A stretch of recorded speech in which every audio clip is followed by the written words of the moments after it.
राधे राधे, जय श्री राम। हेलो दोस्तों, स्वागत है आपका फिर से एक नए वीडियो में। मैं CSY स्वागत करता हूँ आपके अपनी YouTube channel study with CSY में। हिंदी साहित्य PYQ क्लास 1 में आपका बहुत बहुत स्वागत है। इस क्लास में हम बहुत शानदार प्रश्नों को कवर करेंगे जो कि परीक्षा की दृष्टि से अत्यंत महत्वपूर्ण है और जो कहीं ना कहीं किसी एग्जाम में पूछे गए हैं। उन साहित्य के प्रश्नों को हम इस क्लास में कवर करने वाले हैं। तो आपका आगे कोई सा भी आप एग्जाम टारगेट कर रहे हैं, चाहे वो UPSI हो, चाहे वो UP कांस्टेबल हो, जहाँ पर हिंदी पूछी जाती है, हिंदी में हिंदी लिटरेचर, हिंदी साहित्य आता है, उन एग्जाम के लिए क्लास रामबाण साबित होने वाली है। तो आप क्लास में अंत तक बने रहिए। चैनल पर पहली बार विजिट कर रहे हो तो चैनल को सब्सक्राइब करके जुड़ जाइए। स्टार्ट करते हैं। प्रश्न संख्या 1, आधुनिक ढंग से पहला एकांकी किसे माना जाता है? यह क्वेश्चन दोस्तों पूछा गया है और यह क्वेश्चन पूछा गया है मंडी परिषद 2019 वाले एग्जाम में। ठीक है, तो आधुनिक ढंग से पहला एकांकी किसे माना जाता है? एक घूंट को, या फिर भोर के तारा को, या फिर कारवा को, या फिर बादल की मृत्यु को? तो ऑप्शन नंबर सी इसका सही आंसर है, बादल की मृत्यु। यह आधुनिक ढंग से पहला एकांकी माना जाता है। अब यह एकांकी है किसकी? तो लेखक का नाम है डॉक्टर राम कुमार वर्मा। डॉक्टर राम कुमार वर्मा की है। इसके बाद हम बात करें दोस्तों भोर का तारा। यह जगदीश माथुर की रचना है। जगदीश चंद्र माथुर, जगदीश चंद्र माथुर की रचना है भोर का तारा, और यह भी एकांकी है। कारवा, कारवा किसकी एकांकी है? भुवनेश्वर की एकांकी है। भुवनेश्वर की एकांकी होने वाली है। तो हमारे प्रश्न का आंसर हो गया ऑप्शन नंबर सी, आधुनिक ढंग से पहला एकांकी है बादल की मृत्यु। रचनाकार है डॉक्टर राम कुमार वर्मा। भोर का तारा जगदीश चंद्र माथुर। कारवा आपके भुवनेश्वर की रचना हो जाएगी। अगला महत्वपूर्ण प्रश्न, हिम तरंगिणी किसका काव्य संग्रह है? हिम तरंगिणी किसका काव्य संग्रह है? राम कुमार वर्मा का है, भगवती चरण वर्मा का है, या फिर दिनकर जी का है, या फिर माखनलाल चतुर्वेदी का है? तो हिम तरंगिणी के रचनाकार हो जाएंगे माखनलाल चतुर्वेदी। यह इसलिए इम्पोर्टेंट बन जाता है, हिंदी का जो साहित्य अकादमी अवार्ड है वह पहला माखनलाल चतुर्वेदी को ही मिलता है हिम तरंगिणी कृति के लिए 1955 में। जिस रचना को अवार्ड मिल जाता है वह बहुत इंपॉर्टेंट बन जाती है। भगवती चरण वर्मा की एक रचना कभी मत भूलना, भूले बिसरे चित्र। भूले बिसरे चित्र यह किसकी रचना है? भगवती चरण वर्मा की है, और यह उपन्यास है। इसे 1961 में ऐसे साहित्य अकादमी अवार्ड से नवाजा जाता है। इसके बाद दिनकर जी की बात करें तो रामधारी सिंह दिनकर, इनकी कृति इंपोर्टेंट है उर्वशी। इसे हिंदी का ज्ञानपीठ अवार्ड भी मिलता है 1972 में। तो 1972 में ज्ञानपीठ अवार्ड दिनकर जी को मिलता है उर्वशी कृति के लिए। और जो राम कुमार वर्मा है, इन्हें हम एकांकी सम्राट के नाम से जानते हैं। इनकी प्रमुख एकांकी है रेशमी टाई। तो रेशमी टाई किसकी प्रमुख एकांकी है? राम कुमार वर्मा जी की है। उर्वशी कृति किसकी हो गई? रामधारी सिंह दिनकर की। इसे ज्ञानपीठ अवार्ड कब मिलता है? 1972 में। माखनलाल चतुर्वेदी को पहला यहाँ पर साहित्य अकादमी अवार्ड 1955 में मिलता है हिम तरंगिणी कृति के लिए। भगवती चरण वर्मा भूले बिसरे चित्र इनका उपन्यास है। 1961 में साहित्य अकादमी अवार्ड से इन्हें नवाजा जाता है। इसके बाद आ जाइए प्रश्न संख्या 3 पे। प्रश्न संख्या 3 आपसे क्या बोल रहा है? केशव दास द्वारा रचित आध्यात्मिक ग्रंथ का नाम क्या है? केशव दास द्वारा रचित आध्यात्मिक ग्रंथ कौन सा है? तो आंसर हो जाएगा ऑप्शन नंबर 1, विज्ञान गीता। यह केशव दास द्वारा रचित दोस्तों आध्यात्मिक ग्रंथ हो जाएगा। तो 3 का आंसर है ऑप्शन नंबर 1। इन्हें हम अलंकारों का बादशाह भी कहते हैं। अलंकारों का बादशाह किसे कहते हैं? वो हम केशव दास जी को कहते हैं। इसके बाद आ जाइए प्रश्न संख्या 4 पे। प्रश्न संख्या 4 है, हिंदी साहित्य का आधुनिक काल सामान्यतः कब से माना जाता है? हिंदी साहित्य का जो आपका कौन सा काल है आधुनिक काल है वह सामान्यतः कब से कब तक इसका पीरियड है, यह आपसे पूछा जा रहा है। तो क्या 1850 ईस्वी से है, या फिर 1700 से है, या फिर 1900 से है, या फिर 1750 से है। यह जो प्रश्न है यह आपका मंडी परिषद 2019 में पूछा है। आगे के जो 3 प्रश्न है वह भी मंडी परिषद एग्जाम में पूछे गए हैं। तो यदि हम काल विभाजन की बात करें हिंदी साहित्य की, तो हिंदी साहित्य में 2 काल विभाजन इंपॉर्टेंट आते हैं। एक आचार्य रामचंद्र शुक्ल का, एक आचार्य रामचंद्र शुक्ल का आता है, और एक आता है दोस्तों राम स्वरूप चतुर्वेदी जी का। तो जो आचार्य रामचंद्र शुक्ल है वह आधुनिक काल को मानते हैं 1900 से अब तक, 1900 से अब तक आचार्य रामचंद्र शुक्ल के अनुसार टाइम पीरियड है। ठीक है। और जो आपके दोस्तों राम स्वरूप चतुर्वेदी जी हैं, राम स्वरूप चतुर्वेदी, वह आधुनिक काल मानते हैं 1850 ईस्वी से अब तक। तो यह प्रश्न दोस्तों इसमें दोनों ऑप्शन है, 1900 भी है, 1850 भी है। तो ऐसी कंडीशन में आंसर क्या होगा? तो आंसर है 1850 ईस्वी।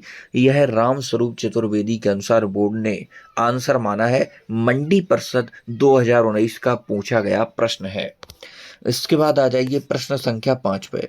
रामचंद्रिका की रचना किसने की? जो रामचंद्रिका है उसकी रचना किसने की?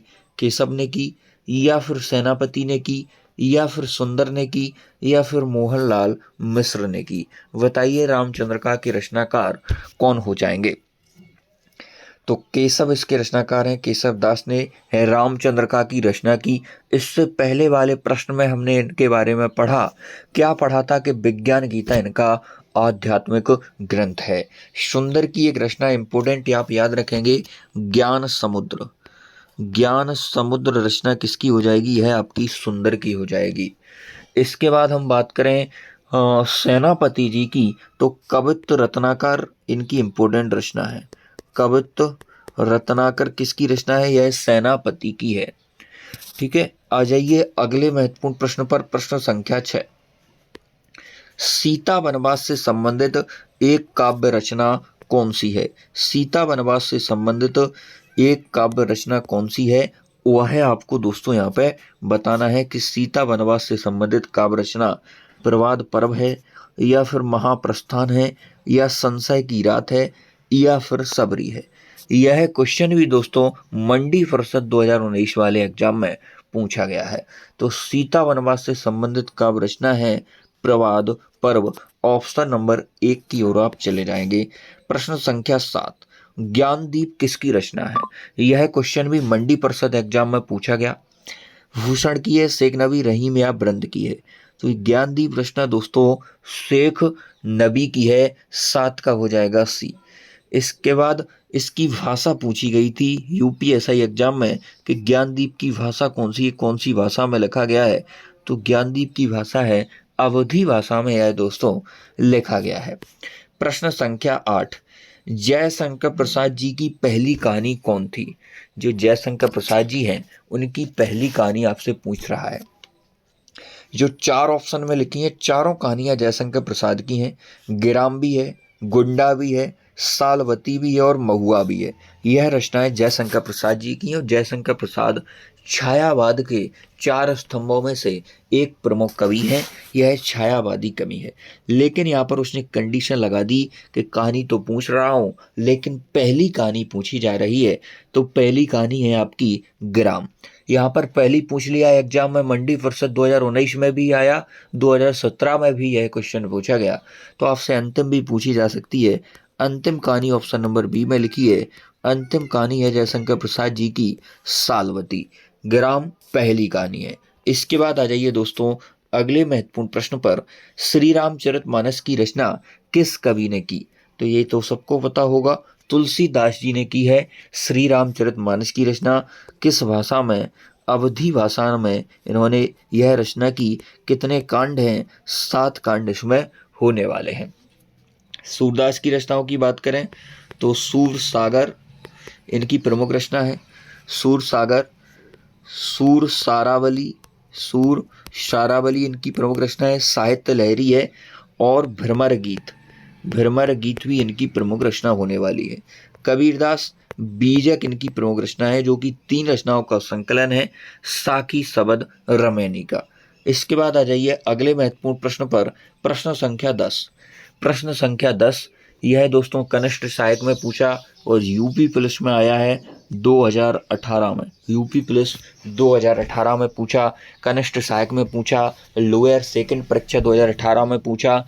मतलब प्रीवियस ईयर रिपीट होता है, इसलिए हमने पूरे जो प्रश्न हैं वह प्रीवियस IQ लिए हैं।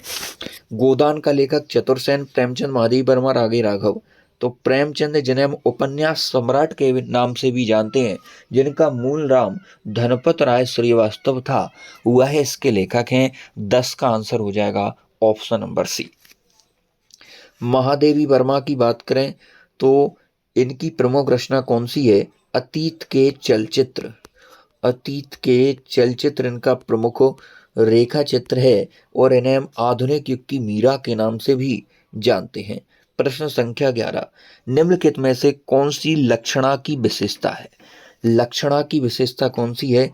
उपयुक्त में से एक से अधिक लक्षणा की विशेषताएं हो जाएंगी। अब बताइए कौन कौन सी हैं, ये मैंने आपके लिए कमेंट सेक्शन के लिए छोड़ दिया।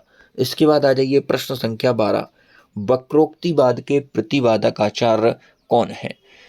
यह BPSC स्कूल शिक्षक परीक्षा में पूछे गए प्रश्न है, अच्छे लेवल के प्रश्न पूछे जाते हैं। वक्रोक्तिवाद के प्रतिपादक आचार्य हैं। 12 का आंसर हो जाएगा 1 कुंतक। कुंतक इसके रचनाकार हैं। प्रश्न संख्या 13, निम्न में रीतिकाला नहीं, रीतिकाल, रीतिकाल का कवि कौन है? रीतिकाल का कवि कौन है? तो यदि हम सुमित्रा नंदन पंत की बात करने लग जाएं, जयशंकर प्रसाद की, सूर्यकांत त्रिपाठी निराला, और एक नाम और यदि हम यहाँ पर ऐड कर दें, महादेवी वर्मा, तो ये चार स्तंभ के नाम से जाने जाते हैं। छायावाद के 4 स्तंभ, यही 4 कवि हैं, तो छायावादी कवि हो गए। आपसे रीतिकाल का कवि पूछा है, ऑप्शन नंबर आप बी की ओर रुख करेंगे। 13 का आंसर हो जाएगा बी, बिहारी सतसई इनकी प्रमुख रचना है। बिहारी जी आपके रीतिकाल के प्रमुख कवि हैं। बाकी आपके पंत जी हो गए, प्रसाद जी हो गए, वर्मा जी हो गए, यह सभी आपके छायावादी कवि हैं। प्रश्न संख्या 14, सूरदास जी कौन से काल के संत कवि हैं? सूरदास का काल पूछ लिया, भक्ति काल है या फिर आदि काल है या फिर रीति काल है या फिर आधुनिक काल है? तो सूरदास जी आपके भक्ति काल के कवि होने वाले हैं। 14 का आंसर ए हो जाएगा। इनकी प्रमुख रचनाएं कभी मत भूलना, सूर सागर, सूर सारावली, साहित्य लहरी, ये 3 तो बिल्कुल रट डालो, यह इंपोर्टेंट रचना है। इसके बाद UPSI ने पूछा था भ्रमर गीत परंपरा के प्रतिपादक कौन है? UPSI 2021 में पूछा गया, तो वो आपके सूरदास जी हैं। भ्रमर गीत, साहित्य लहरी, सूर सागर, सूर सारावली। इसके बाद आ जाइए प्रश्न संख्या 15 पे, निम्नलिखित में कौन सी रचना सूरदास जी की नहीं है? नहीं पूछा है, नहीं पर विशेष फोकस करना है। कभी कभी हम नहीं को स्किप ही कर देते हैं, ये समझते हैं नहीं लिखा ही नहीं है और गलती कर बैठते हैं। तो नहीं लिखा है, तो यहाँ पर हमने पढ़ा कि सूर सारावली भी इनकी रचना है, साहित्य लहरी भी है और सूर सागर भी है। यह सभी रचनाएं सूरदास जी की हैं और यह क्वेश्चन दोस्तों वीडियो परीक्षा 2018 में पूछा गया। लेकिन ऑप्शन नंबर सी इसका आंसर हो जाएगा करेक्ट, रमैनी। यह तो दोस्तों साखी, सबद और रमैनी, इन 3 पार्टों को मिलाकर बीजक नाम से संकलन करते हैं। कबीरदास जी की रचना है, जिसके संकलन करता इनके शिष्य हैं धर्मदास, उनका नाम है। इसके बाद आ जाइए दोस्तों अगले महत्वपूर्ण प्रश्न पर, प्रश्न संख्या 16। प्रश्न संख्या 16 यह भी आपका वीडियो 2018 में पूछा गया। हिंदी साहित्य को कितने कालखंडों में विभक्त किया गया? 2 में, 5 में या फिर 4 में या फिर 3 में? तो हिंदी साहित्य को दोस्तों 4 भागों में डिवाइड किया गया। 16 का आंसर हो जाएगा डी। अब वह 4 भाग कौन कौन से हैं, वह बहुत इम्पोर्टेंट हैं, उनको भी मैं आपको लगे हाथ पढ़ा देता हूँ। तो यहाँ पर आ जाइए, आप 4 भागों को देखें। तो पहला भाग हमने यहाँ पर लिख दिया आदिकाल। आदिकाल हो गया, जिसका अन्य नाम वीरगाथा काल भी है। फिर आपका एक आता है आपका भक्ति काल, जिसे हम पूर्व मगध काल के नाम से भी जानते हैं। इसके बाद में एक उत्तर काल आता है जिसे हम रीति काल के नाम से भी जानते हैं। और चौथा भाग आता है जिसे हम गद्य काल के नाम से जानते हैं, आधुनिक काल। ठीक है, यह 4 आपके खंड हैं हिंदी साहित्य के। प्रश्न संख्या 17। प्रश्न संख्या 17 आपसे बोल रहा है, आधे अधूरे किस विधा की रचना है। विधा मतलब यह क्या है, कहानी है, उपन्यास है, इसका मतलब रूप क्या है। तो आधे अधूरे ऑप्शन नंबर 1 नाटक है। आधे अधूरे नाटक हो जाएगा। यह आपका यूपीएसआई 2017 में पूछा गया प्रश्न है। फिर वीडियो ने भी पूछा 2018 में। प्रीवियस ईयर बहुत ज़्यादा रिपीट होते हैं। और यह नाटक किसका है, मोहन राकेश का नाटक है आधे अधूरे। इसके बाद आ जाइए दोस्तों अगले महत्वपूर्ण प्रश्न पर। प्रश्न संख्या 18। सूरदास के पदों में कौन सा रस नहीं पाया जाता है। कौन सा रस सूरदास के पदों में नहीं है, वह आपको बताना है। तो यह क्वेश्चन दोस्तों आपका वीडियो परीक्षा 2018 में पूछा गया। श्रृंगार रस तो इनके पदों में भर भर के पाया जाता है, शांत रस भी है, वात्सल रस तो सम्राट ही है, लेकिन यहाँ पर भयानक रस आपको देखने को नहीं मिलेगा। शांत रस का स्थायी भाव मुझे बता दो, निर्वेद होता है। वात्सल रस का क्या होता है, वात्सल रस का क्या होता है, श्रृंगार रस का रति होता है, भयानक का भय होता है। इसके बाद आ जाइए दोस्तों 19 नंबर प्रश्न पर। निम्नलिखित में छायावादी रचनाकार कौन है। छायावाद के रचनाकार कौन है, यह क्वेश्चन भी दोस्तों वीडियो परीक्षा 2018 में पूछा गया। मुक्तिबोध है, नागार्जुन, त्रिलोचन शास्त्री या पंत जी। तो वही 4 इंपोर्टेंट कवि हैं छायावाद के, पंत, निराला, वर्मा और प्रसाद। सुमित्रा नंदन पंत 19 का आंसर हो जाएगा डी। यह आपके दोस्तों छायावादी रचनाकार हैं। इनकी कृति मत भूलना, चिदम्बरा। चिदम्बरा इंपोर्टेंट रचना है सुमित्रा नंदन पंत जी की, क्योंकि 1968 में पहला हिंदी का जो ज्ञानपीठ अवार्ड है वह दोस्तों हिंदी में पहला ज्ञानपीठ अवार्ड सुमित्रा नंदन पंत जी को मिलता है चिदम्बरा कृति के लिए। प्रश्न संख्या 20। जयद्रथ वध किसकी रचना है। जयद्रथ वध किसकी रचना है, यह प्रश्न तो इतनी परीक्षा में पूछा गया कि क्या बताएं आपको, बहुत ज़्यादा इंपॉर्टेंट है। यूपीएसआई 2021 में पूछा, यूपी पुलिस 2018 में पूछा, यूपी पुलिस 2018 में पूछा, वीडियो परीक्षा ने पूछा। ठीक है, तो आप बताइए जयद्रथ वध किसकी रचना है, गुप्त जी की, वर्मा जी की, प्रसाद जी की या सूर्यकांत त्रिपाठी निराला की। तो 20 का आंसर है मैथिली शरण गुप्त की रचना है, जिनकी रचना एक इम्पोर्टेंट और याद रखेंगे, भारत भारती। और यह राष्ट्र कवि नाम से भी विख्यात है। राष्ट्र कवि की उपाधि इन्हें गांधी जी ने दी थी भारत भारती कृति से प्रभावित होकर।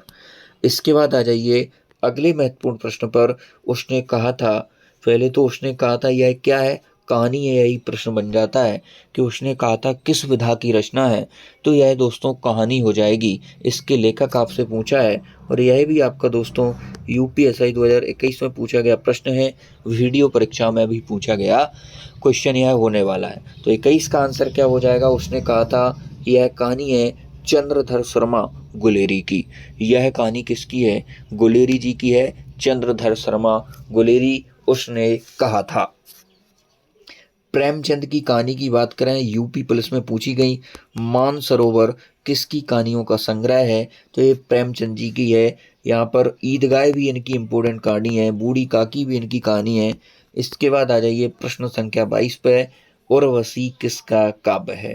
रामधारी सिंह दिनकर का, महादेवी वर्मा, मैथिलीशरण गुप्त या जयशंकर प्रसाद का।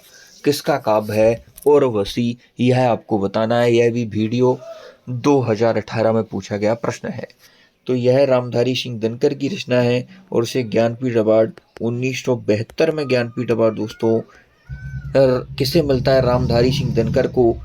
किस कृति के लिए, उर्वशी के लिए। महादेवी वर्मा को यामा कृति के लिए 1982 में ज्ञानपीठ अवार्ड मिलता है, और पहली महिला हैं जिन्हें ज्ञानपीठ अवार्ड मिला हिंदी में।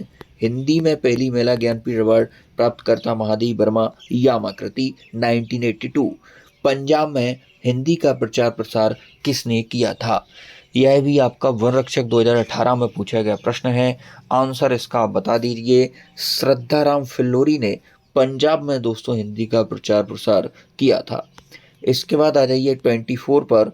हिंदी साहित्य के इतिहास में प्रसिद्ध कबीरदास, सूरदास, महावीर प्रसाद द्विवेदी, प्रेमचंद, हरिवंश राय बच्चन आदि किस प्रदेश से हैं? यह किस राज्य से संबंध रखते हैं? यह व्यायाम प्रशिक्षक परीक्षा 2018 में पूछा गया महत्वपूर्ण प्रश्न है। तो यह असम के हैं, गुजरात के हैं या फिर महाराष्ट्र, तो यह यूपी के हैं, उत्तर प्रदेश के कवि हैं कबीरदास, सूरदास, महावीर प्रसाद द्विवेदी, प्रेमचंद, हरिवंश राय बच्चन। प्रश्न संख्या 25। कबीरदास, तुलसीदास, सूरदास आदि कौन से काल के संत कवि हैं? कौन से काल के यह संत कवि हैं? क्या यह आदि काल के हैं या भक्ति काल के हैं या रीति काल या फिर आधुनिक काल के हैं? बताइए कौन से काल के हो जाएंगे। व्यायाम प्रशिक्षक परीक्षा 2019 में पूछा गया प्रश्न है। तो यह आपके भक्ति काल के प्रमुख कवि हैं। भक्ति काल के प्रमुख कवि हैं कौन कौन है? एक कबीरदास, तुलसीदास, सूरदास। ठीक है, इन तीन को आप अभी याद रखें। 26। शब्द की जिस शक्ति से उसके सांकेतिक अर्थ का बोध हो वहाँ कौन सी शब्द शक्ति होती है? यह व्याकरण से संबंधित प्रश्न आ गया यहाँ पे, तो वहाँ पर आपकी अभिधा शक्ति होती है। प्रश्न संख्या 27। निम्नलिखित में कौन सी पुस्तक प्रेमचंद्र द्वारा लिखित नहीं है? प्रेमचंद्र ने इनमें से कौन सी पुस्तक नहीं लिखी है? यह वीडियो का जब री एग्जाम हुआ था 2016 में, तब यह प्रश्न दोस्तों वहाँ पूछा गया था। तो कर्मभूमि, रंगभूमि, ध्रुव स्वामिनी और कायाकल्प। तो कर्मभूमि इनका प्रमुख उपन्यास है, रंगभूमि भी इनकी रचना है, कायाकल्प भी है, लेकिन ध्रुव स्वामिनी इनकी रचना नहीं है। तो ध्रुव स्वामिनी इनकी रचना दोस्तों नहीं है, तो 27 का आंसर हो जाएगा डी। किसकी यह रचना है यह हम आपके लिए कमेंट के लिए छोड़ रहे हैं। यदि आप क्लास देख रहे हैं तो वीडियो के अंत में कमेंट जरूर करें कि 27 के डी की रचनाकार ध्रुव स्वामिनी के कौन है। प्रश्न संख्या 28। निम्नलिखित में से किसको साहित्य अकादमी पुरस्कार मिला? साहित्य अकादमी पुरस्कार की यदि हम बात करें 1955 से यह स्टार्ट होता है और 1955 में ही पहला दिया जाता है माखनलाल चतुर्वेदी को हिम तरंगिणी कृति के लिए। साहित्य अकादमी अवार्ड आपकी परीक्षा की दृष्टि से बहुत इंपॉर्टेंट है। भर भर कर प्रश्न पूछे गए हैं, चाहे वो यूपी प्लस हो, चाहे वो यूपीएसआई हो, कोई भी परीक्षा हो, वहाँ पर साहित्य अकादमी अवार्ड से क्वेश्चन पूछे गए हैं। साहित्य अकादमी अवार्ड की पूरी टेंशन खत्म हो जाएगी। मात्र 22 से 23 मिनट का हमारा वीडियो है, लिंक डिस्क्रिप्शन बॉक्स में है, ट्रिक से याद करवाया गया है। यदि आप भूलने का भी प्रयास करेंगे फिर भी नहीं भूल पाएंगे, इतनी ज़बरदस्त क्लास है।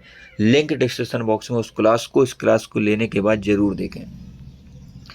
इसमें पूछा है मिला किसे? तो प्रेमचंद को नहीं मिला, भारतेंदु हरिश्चंद्र को भी नहीं मिला, निराला को भी नहीं मिला। 28 का आंसर है ऑप्शन नंबर बी। और यह वीडियो पुनर्परीक्षा री एग्जाम में 2016 में पूछा गया प्रश्न है। नामवर सिंह को साहित्य अकादमी अवार्ड इन 4 कवियों में से मिला है और वह किस कृति के लिए मिला है? कविता के नए प्रतिमान।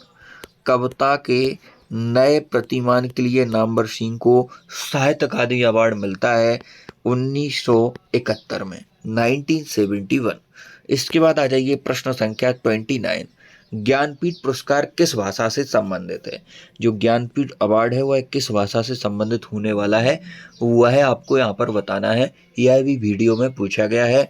तमिल से, संस्कृत से, हिंदी से। संविधान की 8वीं सूची की सभी भाषाओं में, संविधान की 8वीं सूची में क्या है? भाषाओं का वर्णन है। 22 भाषाएं वर्तमान में है संविधान में। कितनी भाषाएं? 22 भाषाएं इसमें होने वाली हैं। क्या है? हिंदी भारत की राष्ट्रभाषा है? तो भारत की कोई राष्ट्रभाषा नहीं है, हिंदी भारत की राजकीय भाषा है। इसके बाद आ जाइए प्रश्न संख्या 30 पे। विशाल भारत पत्र कहाँ से प्रकाशित हुआ था? जो विशाल भारत पत्र है वह कहाँ से प्रकाशित हुआ था? यह यूपी जीआईसी एग्जाम होता है उसमें पूछा गया। विशाल भारत पत्र कहाँ से प्रकाशित हुआ? दिल्ली, जबलपुर, इलाहाबाद या कलकत्ता? तो कलकत्ता से प्रकाशित हुआ था आपका विशाल भारत पत्र। प्रश्न संख्या 31। अयोध्या सिंह उपाध्याय जिनकी उपाधि है हरिऔध जी की प्रसिद्ध रचना कौन सी है? इनमें से आपको बताना है। यह यूपी प्लस में पूछा गया प्रश्न है, यूपीपी 2019 का प्रश्न आपके सामने। तो इनकी रचना कौन सी है उपाध्याय जी की? हरिऔध जी की रचना कौन हो जाएगी? यह आपको बताना है। झरना, प्रेम प्रलाप, अंधा युग। अंधा युग किसकी रचना है दोस्तों? धर्मवीर भारती की रचना है अंधा युग। इसके बाद यहाँ पर प्रिय प्रवास खड़ी बोली की प्रमुख रचना यह है दोस्तों अयोध्या सिंह उपाध्याय की रचना इनमें से। प्रेम प्रलाप यह भारतेंदु हरिश्चंद्र जी की है। फणीश्वर दास रेणु द्वारा उचित उपन्यास कौन सा है?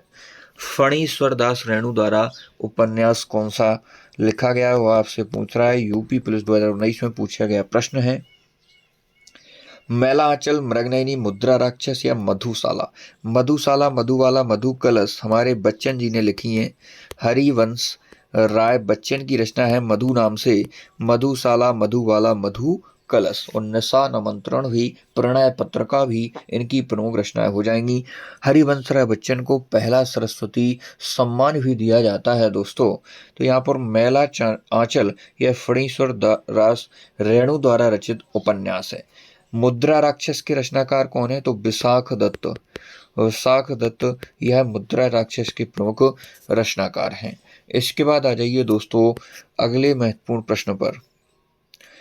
इनमें कौन सी मीराबाई द्वारा रचित रचना नहीं है? मीराबाई द्वारा रचित रचना कौन सी नहीं है, यह प्रश्न आपसे पूछ रहा है। यह भी दोस्तों यूपी पुलिस ने पूछा 2019 में। बताइए कौन सी रचना नहीं है? तो गीत गोविंद की रचना है, राग गोविंद भी है, राग सुरोठा के पद भी है, नरसिंह जी का मायरा, यह सभी रचनाएं मीराबाई जी की हैं। यह आपकी वैदेही वनवास यह रचना दोस्तों मीराबाई की नहीं है। यह रचना मीराबाई की नहीं है। तो इसको भी हम आपके लिए कमेंट के लिए छोड़ते हैं। इसको आपको बताना है कि फिर किसकी है। सरल है बहुत इसलिए छोड़ दिया। 34 सत्यार्थ प्रकाश उपन्यास के लेखक का नाम क्या है? सत्यार्थ प्रकाश उपन्यास के लेखक, यह क्वेश्चन भी यूपी पुलिस ने पूछा है। अरविंद घोष, हर्षवर्धन भभूति, दयानंद सरस्वती।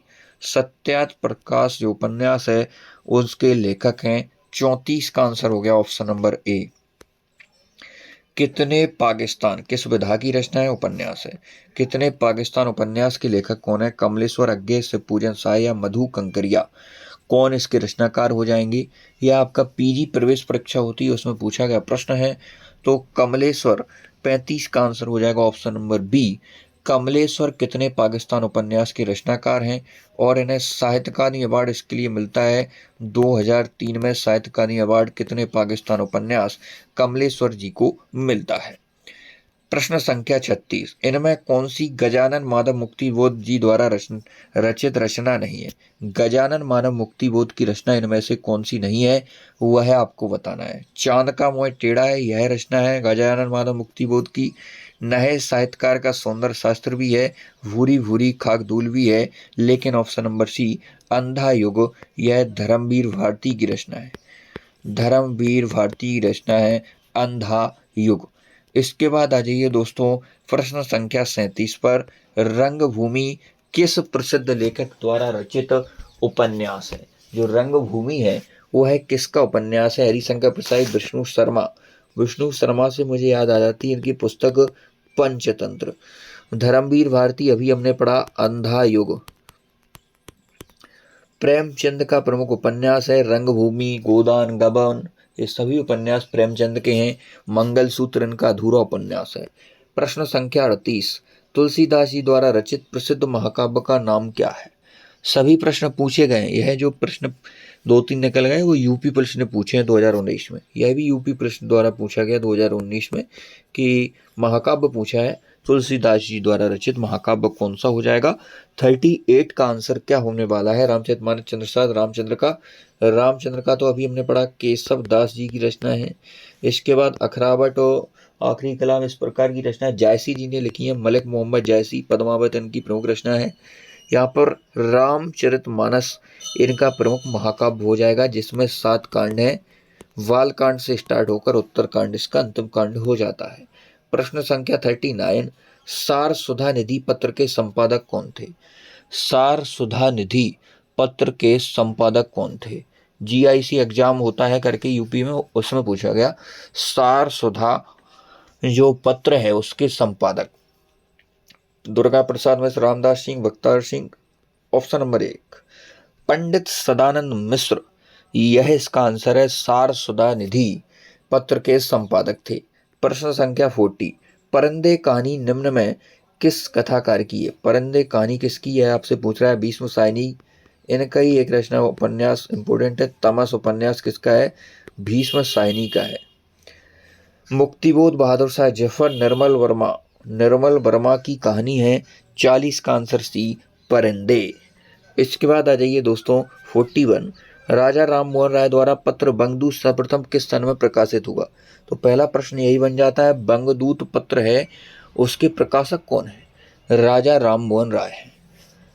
तो यहाँ पर यह दोस्तों पूछा गया कि सर्वप्रथम इसे प्रकाशित कब किया गया। सर्वप्रथम के बाद फिर आगे और प्रकाशक हुए होंगे, इसलिए उन्होंने इसमें सर्वप्रथम लगा दिया है।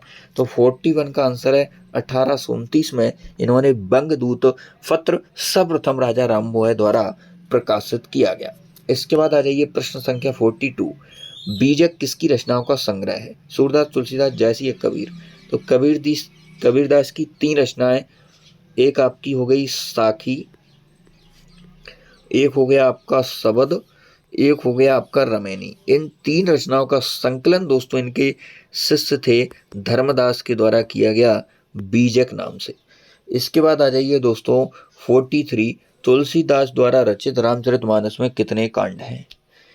तुलसीदास द्वारा रचित रामचरितमानस में कितने कांड हैं? और यह क्वेश्चन यूपीएसआई 2017 में पूछा गया। यूपीएसआई 2017 का प्रश्न आपके सामने हमने ला के रख दिया। तो रामचरितमानस 7, 5, 12, 18, 8 कितने हैं? 7 हो जाएंगे। 43 का आंसर हो जाएगा ऑप्शन नंबर ए। 7 कांड इसमें होने वाले हैं। एक आपका हो जाएगा बालकांड, बालकांड में से फिर आपका एक आता है अयोध्या कांड, अयोध्या कांड, बालकांड, फिर आता है आपका अरण्य कांड, अरण्य कांड के बाद आपका जो कांड आता है वह आता है किष्किंधा कांड, किष्किंधा कांड। 1, 2, 3, 4 हो गए। किष्किंधा के बाद फिर कौन आता है? सुंदरकांड, सुंदरकांड 5वां। 6वां कांड लिख लो लंका कांड। 7वां कांड है आखिरी उत्तरकांड। यह कांडों का क्रम है। अयोध्या कांड को हम रामचरितमानस का हृदय कांड भी कहते हैं दोस्तों। अब आपसे इनकी संख्या पूछी 2017 में, आगे आपका एग्जाम आए जब भी 27, 2026 कभी भी, तो आपसे इनका क्रम ऐसा भी पूछा जा सकता है इनमें से कौन सा कांड नहीं है, तो इसलिए आपको चारों कांड नोटअप करा दिए। प्रश्न संख्या 44। रमेश चंद्र सहाय को विनायक रचना के लिए सन 2014 में साहित्य अकादमी अवार्ड पुरस्कार से सम्मानित किया। यह किस विधा की रचना है?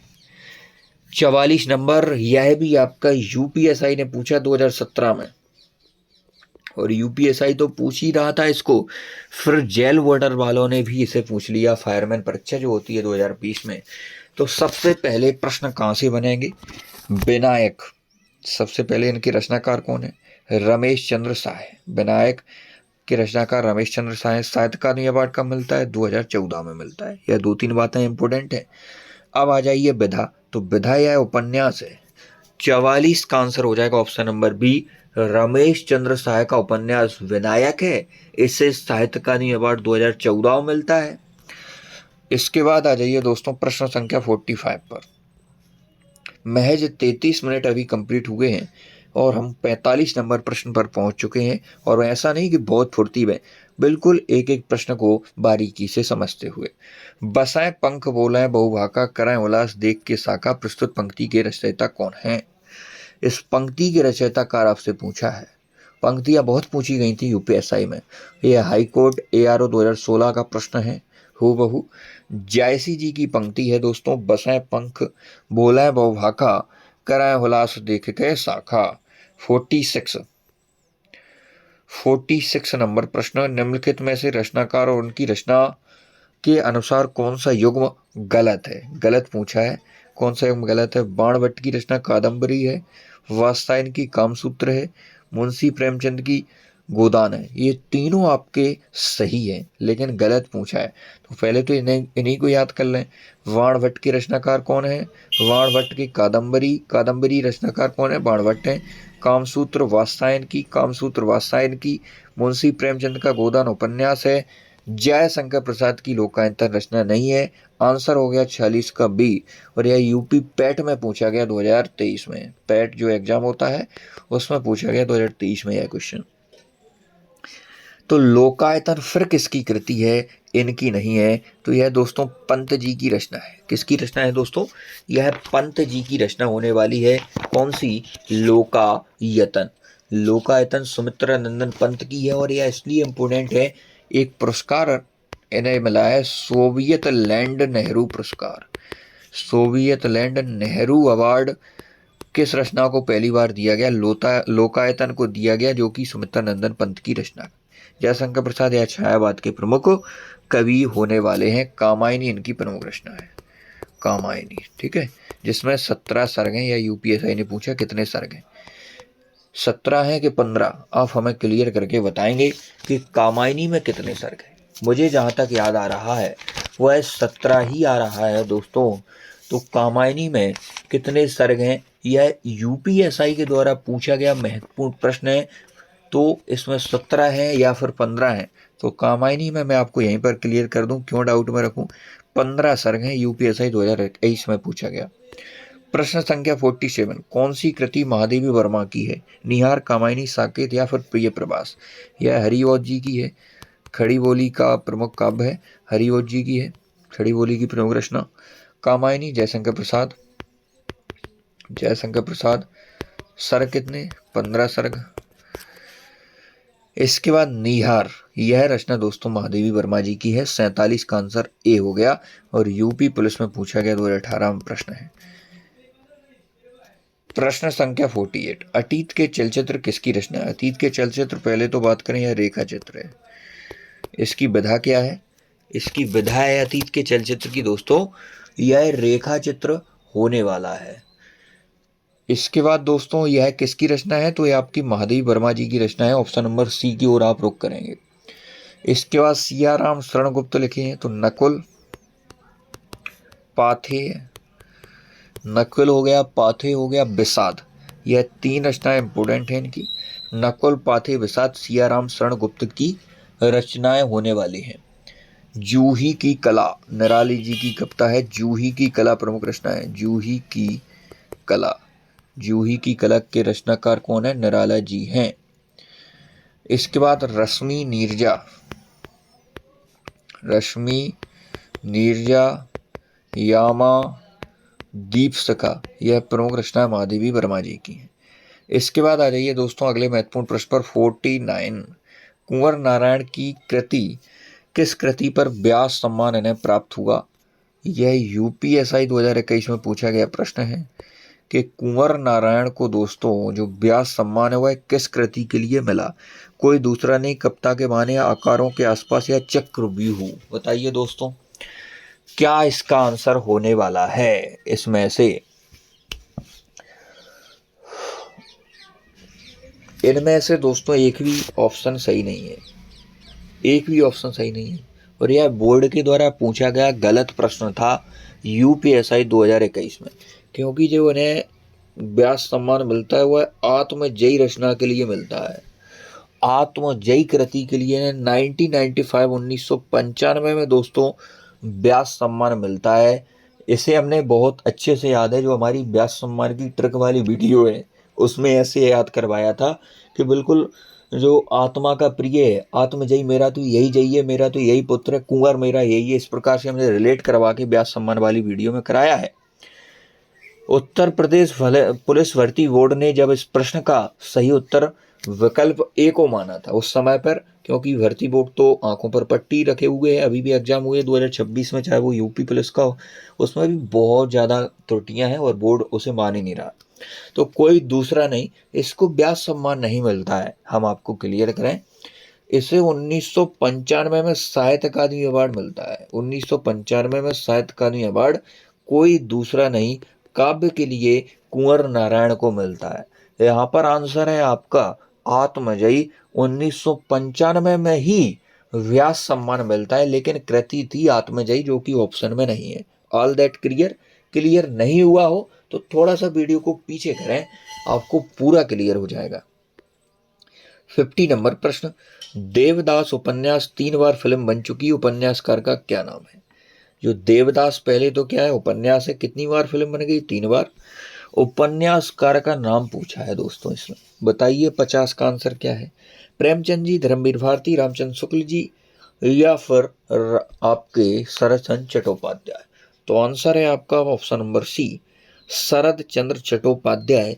यह देवदास उपन्यास के रचनाकार हैं, जिस पर आपकी फिल्म भी बन चुकी है और यूपी पुलिस 2018 में पूछा गया महत्वपूर्ण प्रश्न था यह।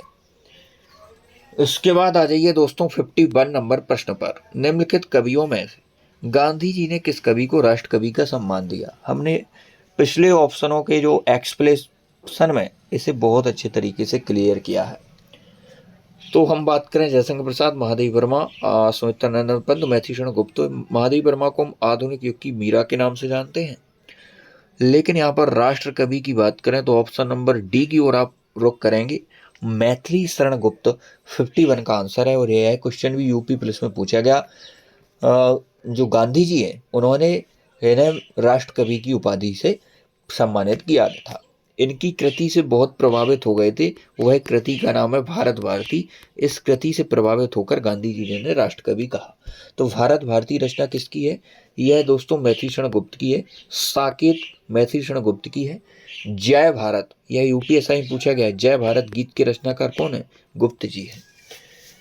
पंचवटी, यह सभी इंपोर्टेंट रचना मैथिलीशरण गुप्त जी की हैं। आ जाइए 52 पे। मानसरोवर में किस कहानीकार की कहानियां संकलित हैं? जैसा कि हमने बताया मानसरोवर वाला क्वेश्चन यूपी पुलिस में पूछा गया था। यह री एग्जाम जब हुआ 2024 तब पूछा गया, और यह पहले से ही पूछा गया था वीडियो एग्जाम में। यदि साहित्य के आपके एग्जाम में हम सपोज करो 4 प्रश्न आते तो एक प्रश्न इसी क्लास से आएगा। मानसरोवर मतलब 25% पोर्शन साहित्य का इसमें लगभग कवर कर रहे होंगे इंपोर्टेंट रचनाओं के साथ। इसमें समझ लो समुद्र मंथन करके जो अमृत निकला था 14 रत्नों में, वही अमृत हम आपको परोस रहे हैं। मानसरोवर में किस कहानीकार की कहानियां संग्रहित हैं? किस कहानीकार की कहानियां संग्रहित हैं? वह प्रेमचंद की कहानियों का संकलन है मानसरोवर। इनकी इंपोर्टेंट कहानियां और बात करें तो बेटों वाली विधवा, बेटों वाली विधवा यह इनकी प्रमुख कहानी हो जाएगी।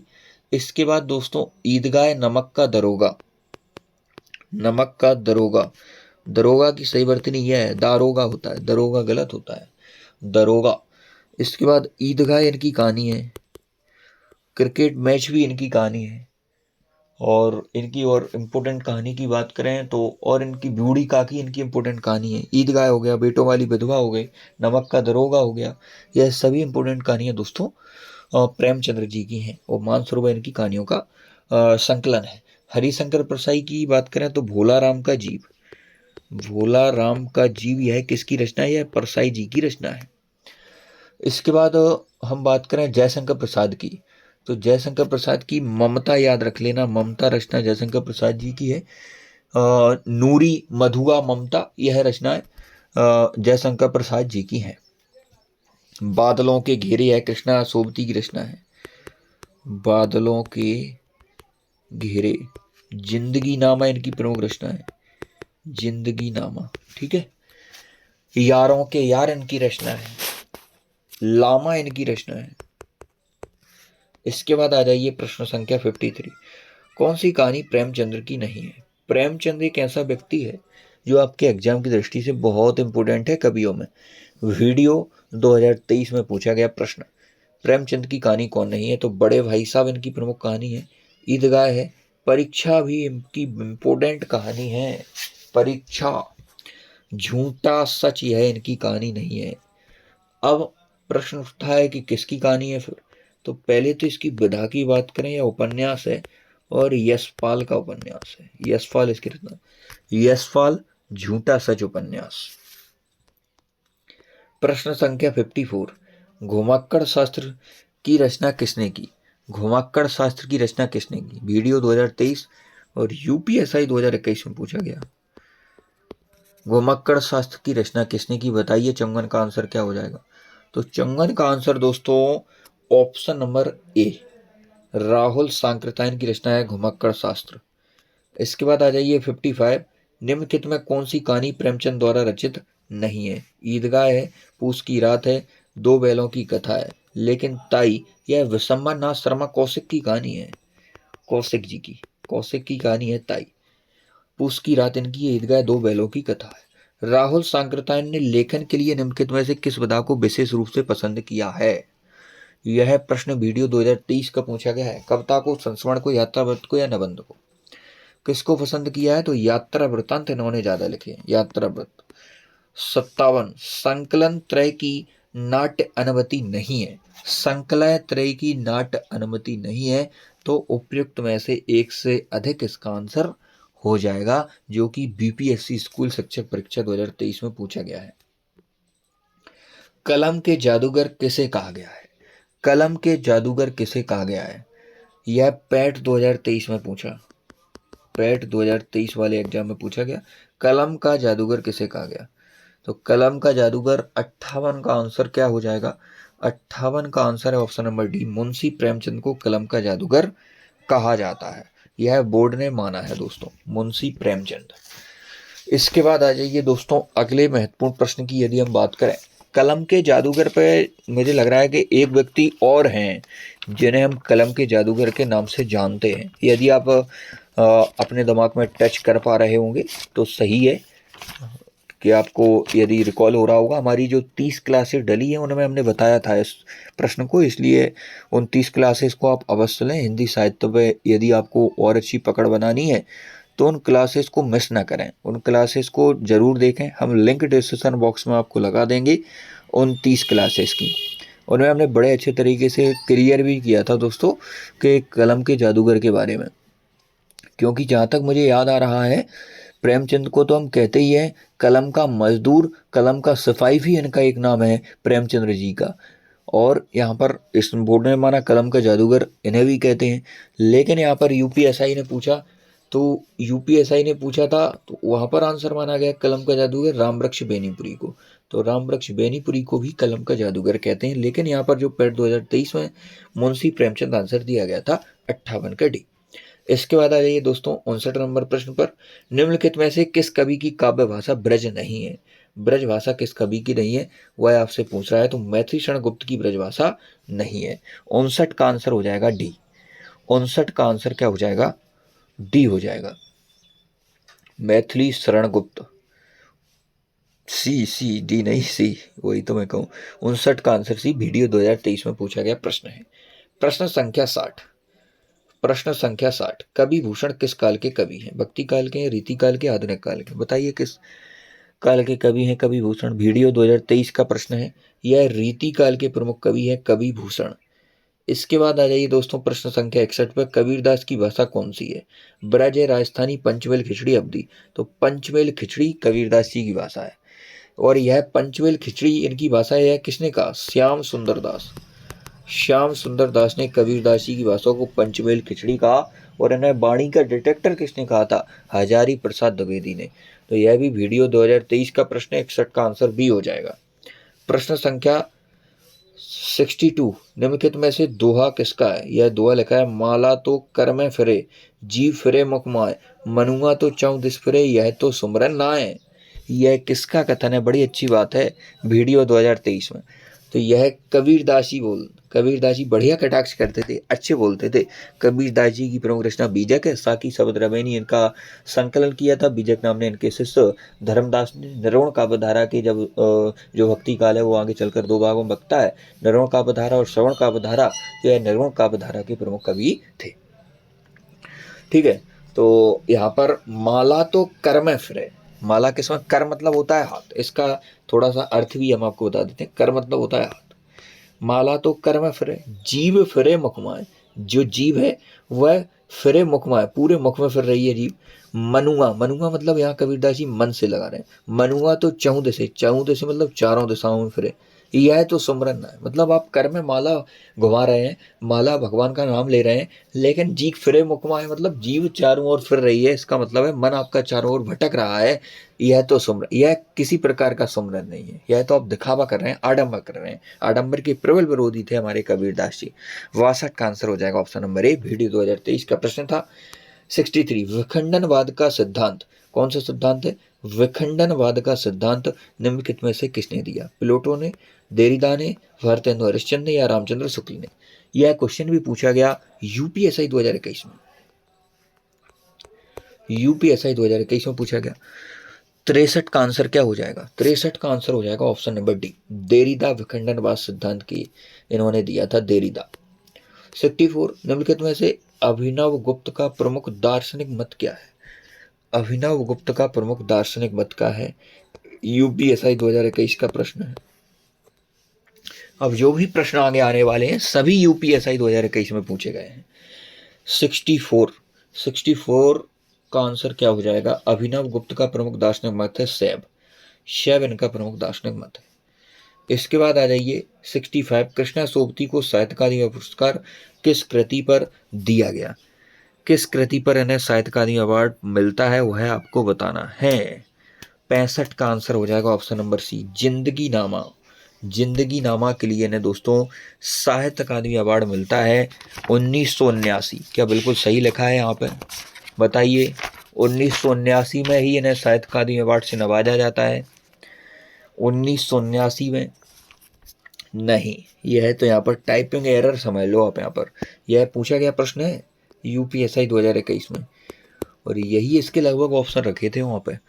जिंदगी नामा, यह दोस्तों इसकी कृति की बात करें तो यह, इसकी विधा की बात करें तो यह उपन्यास है कृष्णा सोबती जी का उपन्यास है जिंदगी नामा, जिसे हम जिंदा रुख भी बोल देते हैं, कृष्णा सोबती। लेकिन इसे 1979 में साहित्य अकादमी अवार्ड नहीं मिलता, 1980 में मिलता है। 1980 में मिलता है। फिर 1979 में किसे मिलता है? 1979 में मिलता है कल सुनना मुझे काव्य सुदामा पांडे धूमिल को। सुदामा पांडे धूमिल को। यदि हम बात करें इनकी, जो यहाँ पर एक रचना लिखी है समय सरगम 2000, यह भी बहुत इम्पोर्टेंट है। यह किस लिए इम्पोर्टेंट है? क्योंकि इन्हें 2007 में व्यास सम्मान मिलता है। समय सरगम उपन्यास कृष्णा सोबती को व्यास सम्मान सन 2000। क्या सही है? नहीं, सन गलत है। सन 2007 में, सन 2007 में व्यास सम्मान समय सरगम उपन्यास कृष्णा सोबती और साहित्य अकादमी अवार्ड जिंदगी नामा उपन्यास 1980। ठीक है, एक भी चीज आपको गलत नहीं पढ़ाई जाएगी यहाँ पे। 66, इनमें से काल कथा बाईपास, यहाँ पर काल कथा नहीं आएगा, कली कथा नाम है। कली कथा वाया बाईपास। कली कथा वाया बाईपास उपन्यास के लेखक कौन है? बताइए। 66 का आंसर क्या हो जाएगा? तो option number B, Alka Saraogi. यह भी यूपीएसआई 2021 में पूछा गया प्रश्न है। इस उपन्यासकार के रचनाकार हैं। ठीक है, और इसे सम्मान भी मिला है। कौन सा सम्मान मिला है बताइए? अलका सरावकी को। अलका सरावकी को कौन सा सम्मान मिलता है? कली कथा वायपास उपन्यास की लेख का तो हमने पढ़ लिया, अलका सरावकी जी हैं। अब मैं पूछ रहा हूँ आपसे कि इन्हें कौन सा सम्मान कली कथा उपन्यास बाईपास के लिए मिलता है? तो सन 2001 मुझे याद आ गया। सन 2001 का जो साहित्य अकादमी अवार्ड है वह कली कथा बाईपास उपन्यास अलका सरावकी को दिया जाता है। इनमें से मधुशाला के लेखक कौन है? यूपीएसआई 2021 का बिल्कुल महत्वपूर्ण प्रश्न। बच्चन जी है, भगवती चरण वर्मा है, या फिर जयशंकर प्रसाद है, Mahadev Verma. Option number A के साथ आप जाएंगे। हरिवंश राय जो बच्चन जी हैं वह मधुशाला के लेखक हैं। मधुशाला के साथ में आप इन्हें कौन सी और रचना याद रखेंगे? प्रणय पत्रिका। प्रणय पत्रिका इनकी प्रमुख रचना है और यह इन्होंने इंग्लैंड प्रवास के दौरान लिखी थी। मधुशाला के साथ में मधुवाला, मधु कलश, निशानवंतरण, यह सभी रचनाएं बच्चन जी की हैं। क्या भूलूं क्या याद करूं, यह इनकी आत्मकथा है जो कि 4 पार्टों में डिवाइड है। यह इंपोर्टेंट है। प्रश्न संख्या 68 यूपीएसआई 2021 में पूछा गया प्रश्न। आगे के सभी प्रश्न जैसा कि मैंने आपसे कहा यूपीएसआई 2021 में पूछे गए हैं। इनमें से हार की जीत कहानी के कहानीकार कौन है? तो पहला तो यही प्रश्न बन गया कि हार की जीत की विधा क्या है? कहानी है। इसके कहानीकार आपसे पूछा है यूपीएसआई 2021। राघव है क्या, यादवेंद्र शर्मा चंद्र, या सुदर्शन, या कमलेश्वर? सुदर्शन इसके रचनाकार हैं। कमलेश्वर कितने पाकिस्तान, अभी हमने इनकी रचना पढ़ी थी, फिर भी कुछ रह जाएगा। काव्य कृति के लिए इनमें से कौन सा पुरस्कार प्राप्त हुआ? फिर भी कुछ रह जाएगा काव्य कृति के लिए कौन सा पुरस्कार प्राप्त हुआ? तो विश्वनाथ तिवारी को व्यास सम्मान। हमने अपनी व्यास सम्मान वाली वीडियो में कौन सा इससे याद ऐसे करवाया था, विश्व। फिर भी कुछ रह जाएगा, विश्व बहुत बड़ा है, फिर भी कुछ रह जाएगा, आप कितना भी घूम लो फिर भी कुछ रह जाएगा। व्यास सम्मान मिलता है विश्वनाथ किसे? तिवारी जी को। विश्वनाथ तिवारी जी को व्यास सम्मान, फिर भी कुछ रह जाएगा, फिर भी कुछ रह जाएगा। अब बात आती है कि व्यास सम्मान इन्हें कब मिलता है। इन्हें व्यास सम्मान दोस्तों किस सन में मिलता है, और फिर भी कुछ रह जाएगा, इसकी विधा क्या है? ये दो प्रश्न सामने आ रहे हैं निकल के, इनको भी यहाँ पर हम पढ़ेंगे। आप पहले, यदि आपको आ रहा है तो अपने मन में सोचिए कि इसका आंसर क्या है। पहले आपको पढ़ना है, यदि आपने साहित्य पढ़ लिया है थोड़ा बहुत, तो फिर आपको इसमें से पढ़ना है दोस्तों कि इसका आंसर क्या होने वाला है। आपको मन मन में मनन करना है, नहीं आएगा तो फिर मैं तो बताऊँगा, ठीक है। फिर जब आप एक बार इस क्लास को बिल्कुल नॉर्मल स्पीड पर देख लो, उसके बाद फिर आपको क्या करना है, फिर 2x स्पीड पर देखना है। लगभग 2-3 बार इस क्लास को देख लेना पूरी, मेरे कहने पर एक एक प्रश्न आपके मन में छप जाएगा। और इस क्लास को देखने के बाद और क्या करना है आपको, और क्या करना है, तो इस क्लास के बाद आपको हिंदी साहित्य की 30 क्लासेस स्टार्ट कर देनी है, जिनकी लिंक डिस्क्रिप्शन बॉक्स में दे रहा हूँ आपको। और व्यास सम्मान वाली वीडियो देख लेनी है, और साहित्य अकादमी अवार्ड वाली, जो दो इम्पोर्टेंट बिल्कुल ये समझ लो महाब्रह्मास्त्र हैं वो वीडियो, उन वीडियो को जरूर देख लेना। यह हम बात करें तो ये 2010 में व्यास सम्मान मिलता है, और इनका यह काव्य है, ठीक है। 70 नंबर, कानन कुसुम के कवि कौन है? यूपीएससी 2021 में पूछा, कानन कुसुम के कवि कौन है? 70 नंबर का आंसर क्या है? जयशंकर प्रसाद इसके कवि हैं। 70 का आंसर हो गया ए। जयशंकर प्रसाद आपके एग्जाम की दृष्टि से बहुत इंपॉर्टेंट है, लगे हाथों में इनका पूरा पोस्टमार्टम कर ही देते हैं। लिख लो पूरी कृतियां जयशंकर प्रसाद की। उर्वशी इंपॉर्टेंट है, उर्वशी।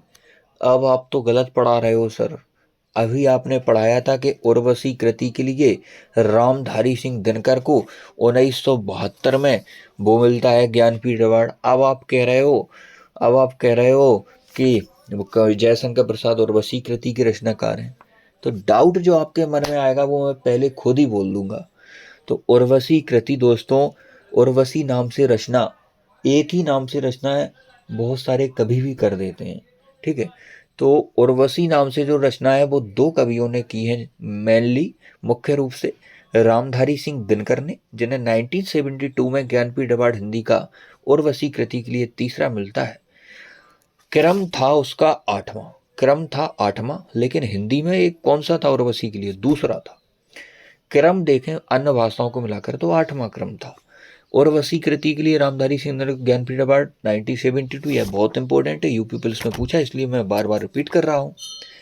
तो रामधारी सिंह दिनकर और जयशंकर प्रसाद दोनों ने उर्वशी नाम से रचनाएं लिखी हैं, ठीक है भाई साहब। अब यदि ऐसा भी तो हो सकता है कि एग्जाम में जयशंकर प्रसाद भी हो विकल्प में और रामधारी सिंह दिनकर हो, और आपसे पूछा जाए कि उर्वशी कृति किसकी है, फिर क्या करेंगे? तो ऐसी स्थिति में रामधारी सिंह दिनकर का आंसर भर्ती बोर्ड मानता है, वही सार्वभौमिक आंसर होता है, ठीक है। क्लियर हो गया। कामायनी, उर्वशी कामायनी खड़ी बोली में लिखी गई रचना है कामायनी, जिसमें 15 सर्ग हैं। आंसू के बाद आप लिख लो झरना के बाद लिख लो लहर लिख लिया। कानन कुसुम यहाँ पर लिखा ही है। खड़ी बोली का यह प्रथम काव्य संग्रह है कानन कुसुम, इसलिए इंपोर्टेंट है। करुणालय यूपीएससी ने पूछा, करुणालय इनकी रचना है। वन मिलन इनकी रचना है, वन मिलन हो गया, करुणालय हो गया। चित्राधार लिख लो, चित्राधार हो गया। इसके बाद अयोध्या का उद्धार भी इनकी रचना है, महाराणा का महत्व भी इनकी रचना है, प्रेम पथिक भी इनकी रचना है, ठीक है। ये सभी रचनाएं आपकी जयशंकर प्रसाद जी की हैं। तो एक बार फिर से रिवाइज करवा दें? करवा दो सर। झरना, लहर, करुणालय, वनमिलन, चित्राधार, आंसू, कामायनी, उर्वशी। कामायनी में कितने सर? 15 सर। क्यों जोड़ दे रहा हूँ? क्योंकि यूपीएससी ने पूछा है। इसके बाद आ जाइए 71।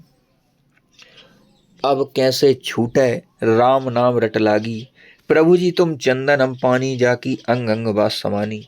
दी गई पंक्तियां किस द्वारा रचित पद का अंश है? किसके द्वारा रचित पद का एक अंश है? 71 नंबर प्रश्न आपसे यह पूछ रहा है दोस्तों, बताइए। यह प्रश्न तो ऐसा कोई भी एग्जाम नहीं रहा जहाँ तक है यूपी में कि जहाँ नहीं पूछा गया वो 71 नंबर प्रश्न। यूपी टेट ने पूछा 2020 में, यूपी एसआई ने पूछा 2021 में, पीजीटी परीक्षा 2010 में पूछा, उत्तर प्रदेश जेल बॉर्डर 2020 में पूछा, जूनियर एडेड परीक्षा 2021 में पूछा, यूपी एसआई ने 2021 में और एक शिफ्ट में पूछा, वीडियो 2023 में पूछा। बहुत इंपॉर्टेंट प्रश्न।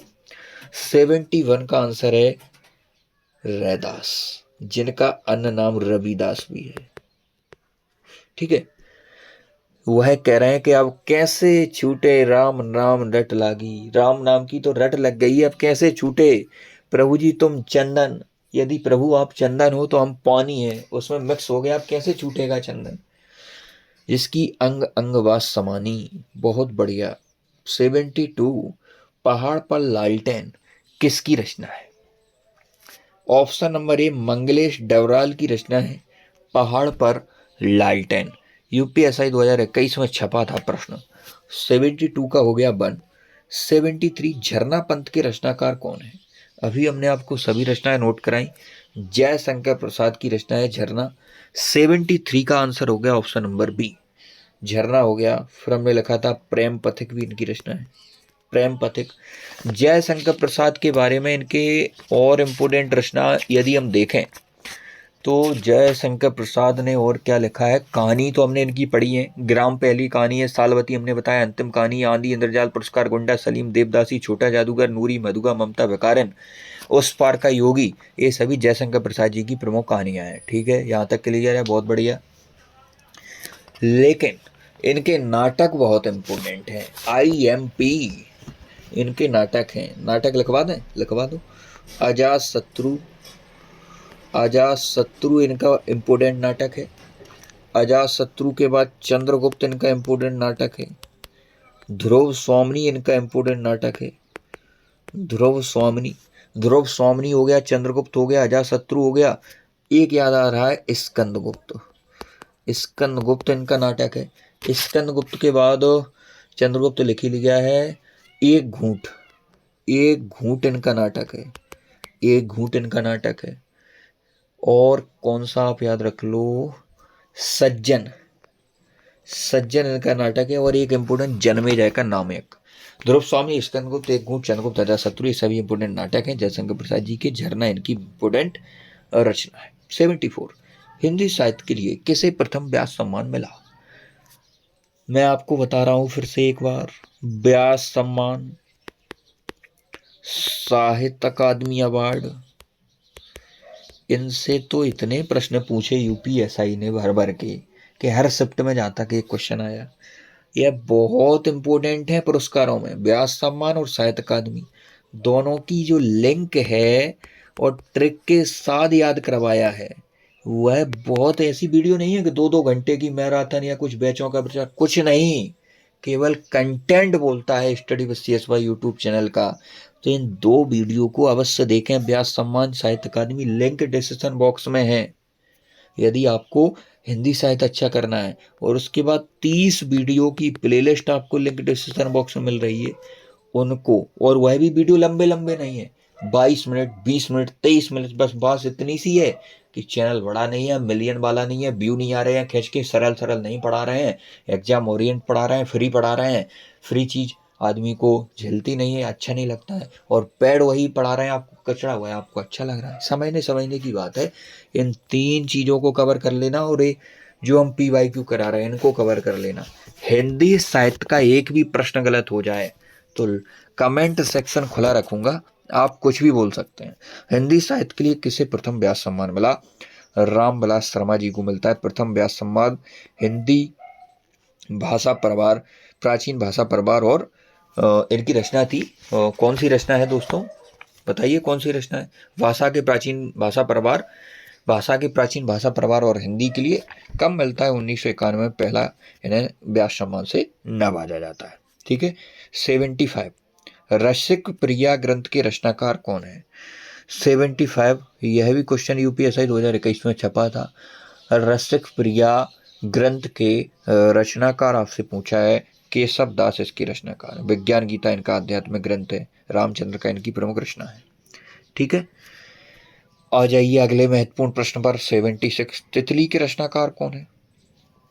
तितली 76, जयशंकर प्रसाद। यह एक आदमी ऐसा है, जयशंकर प्रसाद हो गया, प्रेमचंद हो गए, वर्मा निराला, ये इंपोर्टेंट कवि हैं आपके परीक्षा की दृष्टि से। तितली के साथ में मुझे याद आ रहा है कंकाल, इरावती। तितली, कंकाल, इरावती, इन तीन को तो रट डालो दोस्तों। जयशंकर प्रसाद की प्रमुख रचना है। अब बात आ जाती है, रचना तो पढ़ा दिया, ये तो बता दो कि विधा कौन सी है, कहानी है, उपन्यास है, क्या है? तो दोस्तों तीनों उपन्यास हैं, तितली, कंकाल, इरावती। इरावती की मुख्य बात बता दूं, यह पूर्ण उपन्यास है इनका।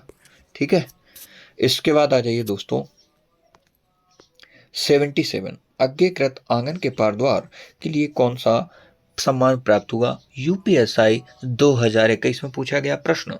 77 का आंसर है साहित्य अकादमी अवार्ड मिलता है आंगन के पार द्वार सच्चिदानंद हीरानंद वात्स्यायन अज्ञे जी को। ठीक है, अज्ञे जी भी आपके एग्जाम की दृष्टि से इम्पोर्टेंट हैं, क्योंकि कितनी नाव में कितनी बार जो ज्ञानपीठ अवार्ड लिखा है वह इन्हें मिलता है हिंदी में 1978 में। दोस्तों भूल मत जाना, अज्ञे जी को ज्ञानपीठ अवार्ड 1978 में मिलता है, कितनी नाव में कितनी बार कृति के लिए। अब साहित्य अकादमी अवार्ड आंगन के पार द्वार के लिए हमने पढ़ा, लेकिन अधूरा ज्ञान हम आपको कभी नहीं पढ़ाते, वीडियो में सब मिलेगा। आंगन के पार द्वार ये तो आपसे पूछे, यह भी पूछ सकता है क्योंकि सम्मान मिला है। विधा कौन है? काव्य है, ये लिखा दिया काव्य है। यह भी पूछा जा सकता है वर्ष कौन सा है, अभी आपसे ये पूछ लिया, कल को वह पूछ ले कि कौन से वर्ष में मिला साहित्य अकादमी, तो वह भी नहीं छोड़ेंगे हम। 1974 में, 1964, 74 नहीं, 1964 में मिलता है आंगन के पार द्वार सच्चिदानंद हीरानंद वात्स्यायन अज्ञे जी को। ठीक है, बहुत बढ़िया। इसके बाद आ जाइए 78 पे, मिलन के पल केवल दो चार, विरह के कल्प अपार। यह उक्ति किस रचनाकार की है? 78, यूपीएसआई 2021 में पंक्तियां पूछी गई थी, तो वह पंक्ति यह भी पूछी गई। ये चार कवि लिखे हैं, चारों छायावाद के चार स्तंभ के नाम से जाने जाते हैं, छायावादी कवि हैं चारों, बहुत इंपॉर्टेंट है। सुमित्रा नंदन पंत की यह पंक्ति है कि मिलन के पल दो चार, मिलने के पल तो केवल दो चार हैं, और विरह के कल्प अपार, विरह के जो पल हैं, जो बिछुड़ने के पल हैं, वह बहुत ज़्यादा है। अब पंत जी की बार बात आ रही है बार बार, तो इनकी रचना पढ़ लो, क्योंकि इनकी रचना भी इम्पोर्टेंट है। जयशंकर प्रसाद की हमने बहुत रचनाएं आपको याद कराई, इनकी लिख लो बढ़िया तरीके से। बीड़ा हो गया, पल्लव हो गया, बीड़ा पल्लव, पल्लव के बाद में आप इनकी चिदम्बरा मत भूलना, चिदम्बरा क्योंकि 1968 में हिंदी का पहला ज्ञानपीठ अवार्ड इन्हें मिलता है। वाणी इनकी प्रमुख रचना है, वीणा अलग है, वाणी अलग है। पल्लव इनकी प्रमुख रचना है, पल्लव लिख लिया, पल्लव के बाद गुंजन लिख लो, युगांत लिख लो, युगांत हो गया, युगवाणी की रचनाकारी है। लोकायतन, सोवियत लैंड नेहरू पुरस्कार मिलता है लोकायतन कृति के लिए पंत जी को। कला और बूढ़ा चांद इनकी प्रमुख रचना है। और यहाँ पर कौन सी आ जाएगी? ग्राम्य। यह इंपोर्टेंट रचना है दोस्तों आपकी रही सुमित्रा नंदन पंत जी की। फिर से रिवाइज करा दो भैया। पल्लव हो गया, गुंजन हो गया, युगांत हो गया, ग्राम्य, लोकायतन पहला सोवियत नेहरू पुरस्कार पंत जी को, युगवाणी, वीणा, पल्लव, चिदम्बरा, दो बार लिख दिया पल्लव एक ही है, वाणी। ठीक है, इसके बाद आ जाइए 79 पर। हिंदी साहित्य का आदिकाल किस आलोचक की कृति है? हिंदी साहित्य का दोस्तों आदिकाल? बाबू गुलाब राय, रामचंद्र शुक्ल, हजारी प्रसाद द्विवेदी या फिर श्याम सुंदर दास? 79 का आंसर क्या हो जाएगा? यूपीएसआई 2021 के द्वारा पूछा गया प्रश्न है। हजारी प्रसाद द्विवेदी जी की दोस्तों हिंदी साहित्य का आदिकाल यह कृति है। इसके बाद आ जाइए 80 नंबर प्रश्न पर। महात्मा गांधी अंतर्राष्ट्रीय हिंदी विश्वविद्यालय की पत्रिका का नाम क्या है? महात्मा गांधी अंतर्राष्ट्रीय विश्वविद्यालय की जो पत्रिका है वह है दोस्तों बहुवचन। ऑप्शन नंबर बी के साथ आप जाने वाले हैं। अब कुछ पत्रिकाएं जो आपके एग्जाम की दृष्टि से अत्यंत महत्वपूर्ण है उन्हें हम यहाँ पर नोट करा दें, नोट करा दो, फिर आपका मतलब ही क्या निकला। इस भीड़ से आप भाग कर आए हो, बड़े बड़े चैनलों की दुनिया से भाग कर आए हो, study with CSY YouTube channel पर आप हिंदी पढ़ रहे हो, फिर भी आपको हम कंटेंट ना दे पाए। अरे ऐसी बात मत करो भैया। प्रताप गणेश शंकर विद्यार्थी, गणेश शंकर विद्यार्थी प्रताप पत्र के यह संपादक हैं। और प्रताप पत्र के संपादक गणेश सब विद्यार्थी, यही था खत्म? नहीं। कहाँ से यह संपादन होता था? कानपुर से। कानपुर से यह इसका प्रकाशन स्थल है। कैसा पत्र था? साप्ताहिक। सप्ताह में संपादित साप्ताहिक पत्र था।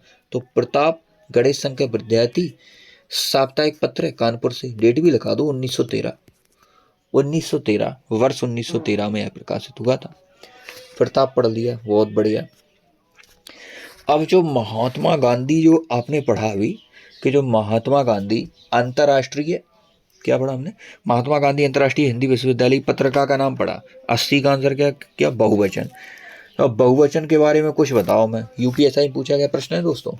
यह दोस्तों इसके संपादक कौन है? संपादक आपसे अभी पूछा पत्रिका का नाम, संपादक का नाम भी पूछ सकता है। अशोक मिश्र, अशोक मिश्र इसके संपादक हैं। बहुत अच्छे। और जो महात्मा गांधी अंतर्राष्ट्रीय हिंदी विश्वविद्यालय कहाँ है स्थापित? मुंबई में था। यह कैसी पत्रिका है? त्रैमासिक, 3 महीना में आती थी, त्रैमासिक पत्रिका है। ठीक है, इसको हमने क्लियर किया। गगनांचल लिख दिया यहाँ पे दोस्तों एक ऑप्शन नंबर ए में। तो गगनांचल मेरे मस्तिष्क में क्लिक कर गया कि यही भी कहीं ना कहीं पत्रिका का नाम है।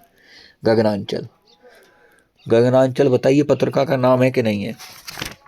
गगनांचल यह भी दोस्तों कहीं ना कहीं पत्रिका का नाम है। वह आप हमें बताएंगे कि इसके संपादक कौन है। ठीक है, यह मैंने आपके लिए छोड़ दिया, मेरे माइंड में एकदम से क्लिक नहीं कर रहा है गगनांचल। यह मैं आपके कमेंट के लिए छोड़ता हूँ। मुझे इतना याद है कहीं ना कहीं पत्रिका है। अब और इम्पोर्टेंट मैं आपको लिखा देता हूँ हिंदी प्रदीप। हिंदी प्रदीप पत्रिका के संपादक कौन है? हिंदी प्रदीप पत्रिका के संपादक हैं बालकृष्ण भट्ट। इससे क्वेश्चन कैसे पूछा गया यूपीएसआई में? यूपीएसआई ने क्वेश्चन पूछा हिंदी प्रदीप के संपादक बालकृष्ण भट्ट है, लेकिन यह नहीं पूछा, यह पूछा था प्रकाशन स्थल क्या है। यह यूपीएसआई में पूछा गया है, प्रयाग। और ये मासिक पत्रिका है, मासिक पत्रिका है। ठीक है, तो सभी याद करना है आपको। इसके बाद आ जाइए दोस्तों 81 पे। हेत प्रीति से जो मिले तासों मिली ये धाय, यह उक्ति किस संत कवि की है? तो यह उक्ति कबीरदास जी की। हेत प्रीत से जो मिले, जो अच्छे प्रेम से मिल रहा है वहां से मिलो। यूपीएसआई 2021 में पूछा। 82 रामचंद्र शुक्ल द्वारा रचित, रामचंद्र शुक्ल द्वारा लिखित आलोचनात्मक ग्रंथ निम्न में कौन सा नहीं है? नहीं पूछा है, नहीं। 42 नहीं 82 पहुंच गए। का 42 से 82 आ गए, पता भी नहीं चला। शिल्प और दर्शन, शिल्प और दर्शन इनका आलोचनात्मक ग्रंथ नहीं है। रस मीमांसा है। भ्रमर गीत सार जैसी ग्रंथावली, इन पर जैसे भ्रमर गीत परंपरा के संपादक कौन है? सूरदास जी। लेकिन इनकी आलोचना मतलब उसमें जो कमियां आलोचना की थी उसमें फिर आलोचनात्मक ग्रंथ लिखे जाते हैं। ठीक है, तो रसमीमांसा इनका प्रमुख है। जायसी ग्रंथावली भी है, भ्रमर गीत है। लेकिन 82 का आंसर हो जाएगा बी। यूपीएसआई 2021 में अच्छा प्रश्न पूछा गया था। शिल्प और दर्शन इनका नहीं है। आप बताएंगे फिर किसका है? 2-4 प्रश्न हम आपके लिए छोड़ देते हैं वीडियो में। पता चलता है इससे हमें कि हमारे जो विद्यार्थी हैं कितने अपने भविष्य के प्रति जागरूक हैं, कितने लगन से वो पढ़ रहे हैं, या फिर ऐसे ही देख रहे हैं, या फिर देखते ही नहीं हमारी वीडियो। एक भारतीय आत्मा के नाम से किस कवि की रचना किसने की? एक भारतीय आत्मा के नाम से कविता की रचना किसने की? एक भारतीय आत्मा। 83 का answer option number C, Makhanlal Chaturvedi. Makhanlal Chaturvedi UPSI 2021। एक भारतीय आत्मा के नाम से भी इन्हें जाना जाता है। इसके बाद दोस्तों जो मैथिली शरण गुप्त हैं इनके बारे में हमने पढ़ा कि राष्ट्रकवि के नाम से किसे ना आता है? यह मैथिली शरण गुप्त को महात्मा गांधी ने प्रदान की। बालकृष्ण शर्मा, यह नवीन इनकी उपाधि है। नवीन जो लास्ट में लगा है, नवीन इनकी उपाधि है। ठीक है, आ जाइए 44। निम्नलिखित में से किसे ज्ञानपीठ पुरस्कार प्राप्त नहीं हुआ? ज्ञानपीठ अवार्ड आपके एग्जाम की दृष्टि से बहुत इंपॉर्टेंट है। यूपीएसआई 2021 में पूछा गया प्रश्न। तो प्रेमचंद को इसमें से प्राप्त नहीं होता है Jnanpith award. Option number A इसका आंसर हो जाएगा 84 का। ज्ञानपीठ अवार्ड हिंदी के तो बहुत इंपॉर्टेंट है, लिख डालो यहाँ पे। नरेश मेहता को भी ज्ञानपीठ अवार्ड मिलता है। ज्ञानपीठ अवार्ड की कहानी कुछ ऐसे है कि 8वीं अनुसूची की 22 भाषाओं जो हैं उनके लिए ज्ञानपीठ अवार्ड मिलता है, लेकिन सन 2018 में इसमें एक ट्विस्ट आता है। क्या आता है? अंग्रेजी भाषा के लिए ज्ञानपीठ पुरस्कार प्रदान किया जा रहा है 2018 से, ठीक है। इस प्रकार वर्तमान में 23 भाषाओं ज्ञानपीठ पुरस्कार मिलता है, 22 वो है, एक अंग्रेजी, क्योंकि अंग्रेजी 22 भाषाओं में शामिल नहीं है, ठीक है भाई साहब। जो ज्ञानपीठ पुरस्कार की जो स्थापना है वो शांति प्रसाद जैन ने की थी। किसने की थी? शांति प्रसाद जैन ने। यूपीएससी 2026 वाले एग्जाम में पूछा गया कि ज्ञानपीठ पुरस्कार का क्रम पूछा था। ज्ञानपीठ पुरस्कार भारतीय ज्ञानपीठ द्वारा भारतीय साहित्य के लिए दिया जाने वाला सर्वोच्च सम्मान है। सर्वोच्च अवार्ड कौन सा है? ज्ञानपीठ अवार्ड है, ठीक है। तो हमने 2-3 चीज़ें ज्ञानपीठ पुरस्कार के बारे में आपको बताई कि 8वीं अनुसूची की 22 भाषाओं को तो प्रदान किया जाता है, लेकिन 2018 से यह दोस्तों इंग्लिश के लिए भी दिया जाने लगा। तो वर्तमान में पूछे कितनी भाषाओं को दिया जाता है, तो 22+1 23 आंसर आपका हो जाएगा। इसके बाद शांति प्रसाद जैन ने ज्ञानपीठ पुरस्कार की स्थापना की, सर्वोच्च सम्मान है हिंदी साहित्य के क्षेत्र में। अब आ जाइए इम्पोर्टेंट, ठीक है। अब इसका खेल क्या रहा? पहले यह है 1982 तक, कब तक? 1982 तक लेखक की एक कृति के लिए दिया जाता था, एक रचना के लिए, मतलब कोई कृति से फेमस होकर। फिर दोस्तों यह कहानी घटी कि 1982 के बाद से 1992 से यह लेखक के संपूर्ण साहित्य के लिए दिए जाने लगा, एक रचना नहीं, पूरे संपूर्ण साहित्य के लिए 1992 से 1992 से दिया जाने लगा, ठीक है। तो अब यह प्रश्न बन जाता है कि संपूर्ण साहित्य में फिर पहली बार किसे दिया गया? तो 1992 में ऑप्शन नंबर सी में लगे, नरेश मेहता को दिया गया संपूर्ण साहित्य के लिए 1992 में। बहुत बढ़िया। अब हिंदी के लिए 4 ज्ञानपीठ अवार्ड मिले, बहुत इंपॉर्टेंट है। यूपी पुलिस ने तो इतने पूछे हैं भर भर के कि हम बता नहीं सकते। यहाँ पर हम आपको नोट करा ही देते हैं चारों, बहुत अच्छे, कर लो यहाँ पर नोट। 1964, पहले हम वर्ष लिख रहे हैं, 1964 नहीं है भैया, 1968, 68, 72, 78, 72, 78 और 1982, यह 4 डेट ज्ञानपीठ अवार्ड की दृष्टि बहुत इंपॉर्टेंट है कि नहीं कि 1968, 1972, 78 और 82 में 8, 4, 12, 12 और 6 और फिर 8, ठीक है। इस प्रकार से आप थोड़ा सा इमेजिन करें, पहले 4, 4 का, बीच में 6 का गैप है। इन 4 डेट में हिंदी के लिए ज्ञानपीठ अवार्ड मिला था। कलर चेंज कर लें, बहुत अच्छे, कर लिया चेंज। 1968 में पंत जी को मिलता है ज्ञानपीठ अवार्ड, हिंदी का पहला। फिर दिनकर जी को, रामधारी सिंह दिनकर को मिलता है 72 में। और 1978 में अज्ञे जी को, सच्चिदानंद हीरानंद बादशाह अज्ञे इनका पूरा नाम है। और 82 में वर्मा जी को, महादेवी वर्मा को। तो ये लेखक होगा, ये वर्ष हो गए। अब क्या रह गया? रचना, रचना रहेगी रचना। पंत जी को किस कृति के लिए पहला ज्ञानपीठ अवार्ड मिलता है? चिदम्बरा कृति के लिए। दिनकर जी को, रामधारी सिंह दिनकर को 1972 में उर्वशी कृति के लिए, उर्वशी कृति के लिए ज्ञानपीठ अवार्ड मिलता है। 1978 में कितनी नावों में कितनी बार, कितनी नावों में कितनी बार कृति के लिए 1972 में अज्ञे जी को ज्ञानपीठ अवार्ड मिलता है। यह स्पेशल रचनाओं के लिए मिलता था 92 में, इसलिए इनकी रचनाओं का नाम आ रहा है। और यामा कृति के लिए पहली महिला हिंदी में ज्ञानपीठ अवार्ड विजेता महादेवी वर्मा। फिर से रिवाइज कर लो भैया। 1968 में सुमित्रा नंदन पंत को पहला हिंदी का ज्ञानपीठ अवार्ड चिदम्बरा कृति के लिए। 1972 में दिनकर जी को उर्वशी कृति के लिए। 1978 में अज्ञे जी को कितनी नाव पर कितनी बार के लिए। और पहली महिला ज्ञानपीठ अवार्ड 1982 में महादेवी वर्मा, किसके लिए? यामा कृति के लिए, ठीक है। अब फिर आ गया 1992 से क्या हुआ? संपूर्ण साहित्य के लिए ज्ञानपीठ अवार्ड दिया गया। तो 1992 में हमने अभी पढ़ा, नरेश मेहता को मिला संपूर्ण साहित्य के लिए, नरेश मेहता को। इसके बाद 1999 मुझे याद आ रहा है, 1999 में संपूर्ण साहित्य को मिलता है निर्मल वर्मा हिंदी के लिए। निर्मल वर्मा के साथ में एक और हैं, गुरुदयाल पंजाबी, गुरुदयाल पंजाबी जी को मिलता है 1999 में निर्मल वर्मा के साथ में संपूर्ण साहित्य के लिए यह अवार्ड दिया जाता है, गुरुदयाल सिंह पंजाबी। फिर 2005 का इंपॉर्टेंट है, यूपीएससी ने पूछा है 2005 में ज्ञानपीठ अवार्ड किसे मिला है, यही क्वेश्चन पूछा गया। संपूर्ण साहित्य के लिए मिला था कुंवर नारायण को। कुंवर नारायण को। यह साहित्य अकादमी अवार्ड भी विजेता है 1995 में, और व्यास सम्मान भी मिलता है उन्हें 1995 में आत्मजयी कृति के लिए। 2005 में ज्ञानपीठ अवार्ड भी मिलता है। 2009 में संपूर्ण साहित्य के लिए मिलता है अमरकांत को, और इनके साथ में थे श्रीलाल शुक्ल और अमरकांत 2009। इसके बाद 2013 में संपूर्ण साहित्य के लिए केदारनाथ सिंह को 2013 में। जो 30 वीडियो की प्लेलिस्ट में आपको बार बार बता रहा हूँ उसमें सब पढ़ाया गया है। शायद लोकायतन पुरस्कार, ज्ञानपीठ, सबको कवर किया गया है वहाँ पर कम समय में, उसको जरूर देखें। 2013 में केदारनाथ सिंह को संपूर्ण साहित्य के लिए, 2009 में अमरकांत और श्रीलाल शुक्ल को, 2017 का इंपोर्टेंट कृष्णा सोबती संपूर्ण साहित्य के लिए, ठीक है, संपूर्ण साहित्य के लिए कृष्णा सोबती 2017 में। और इन्हें जिंदगी नामा जो उपन्यास, उसके लिए 1980 में साहित्य अकादमी अवार्ड मिलता है। फिर इंग्लिश में जब मिलता है 2018 में, वो इम्पोर्टेंट है, इंग्लिश में किसे मिलता है 2018 में ज्ञानपीठ अवार्ड, इंग्लिश की अमिताभ घोष का नाम आता है, अमिताभ घोष को मिलता है। यहाँ पर ज्ञानपीठ अवार्ड की लगभग जो क्वेश्चन बनते हैं वो कहानी समाप्त हो गई है। तो ज्ञानपीठ अवार्ड इनमें से किसे प्राप्त नहीं हुआ, प्रेमचंद को। 85 पूर्व मध्यकाल का समय कौन सा माना जाता है। 85 यूपीएसआई 2021 का प्रश्न, पूर्व मध्यकाल का समय किसे माना जाता है, वह है आपको बताना है। तो यहाँ पर 4 ऑप्शन लिखे हैं, चारों आपके एग्जाम की दृष्टि बहुत इंपॉर्टेंट है।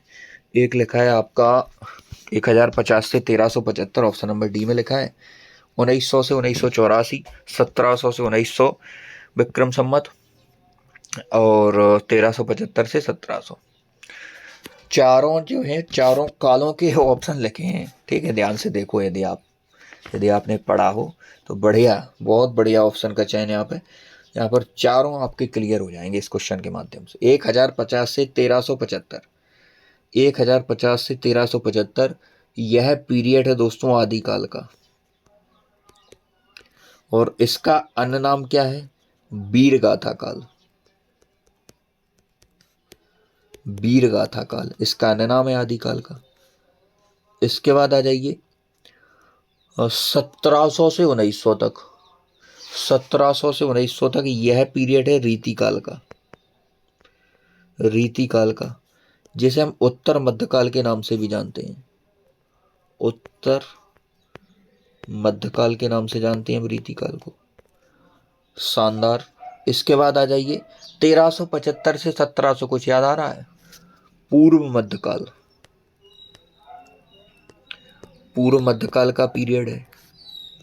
इसका अन्य नाम भी बता दो पूर्व मध्यकाल का। और पूर्व मध्यकाल मतलब भक्ति काल, ठीक है। पूर्व मध्यकाल का ही पूछा था आपसे समय, तो 85 का आंसर तो भी हो गया।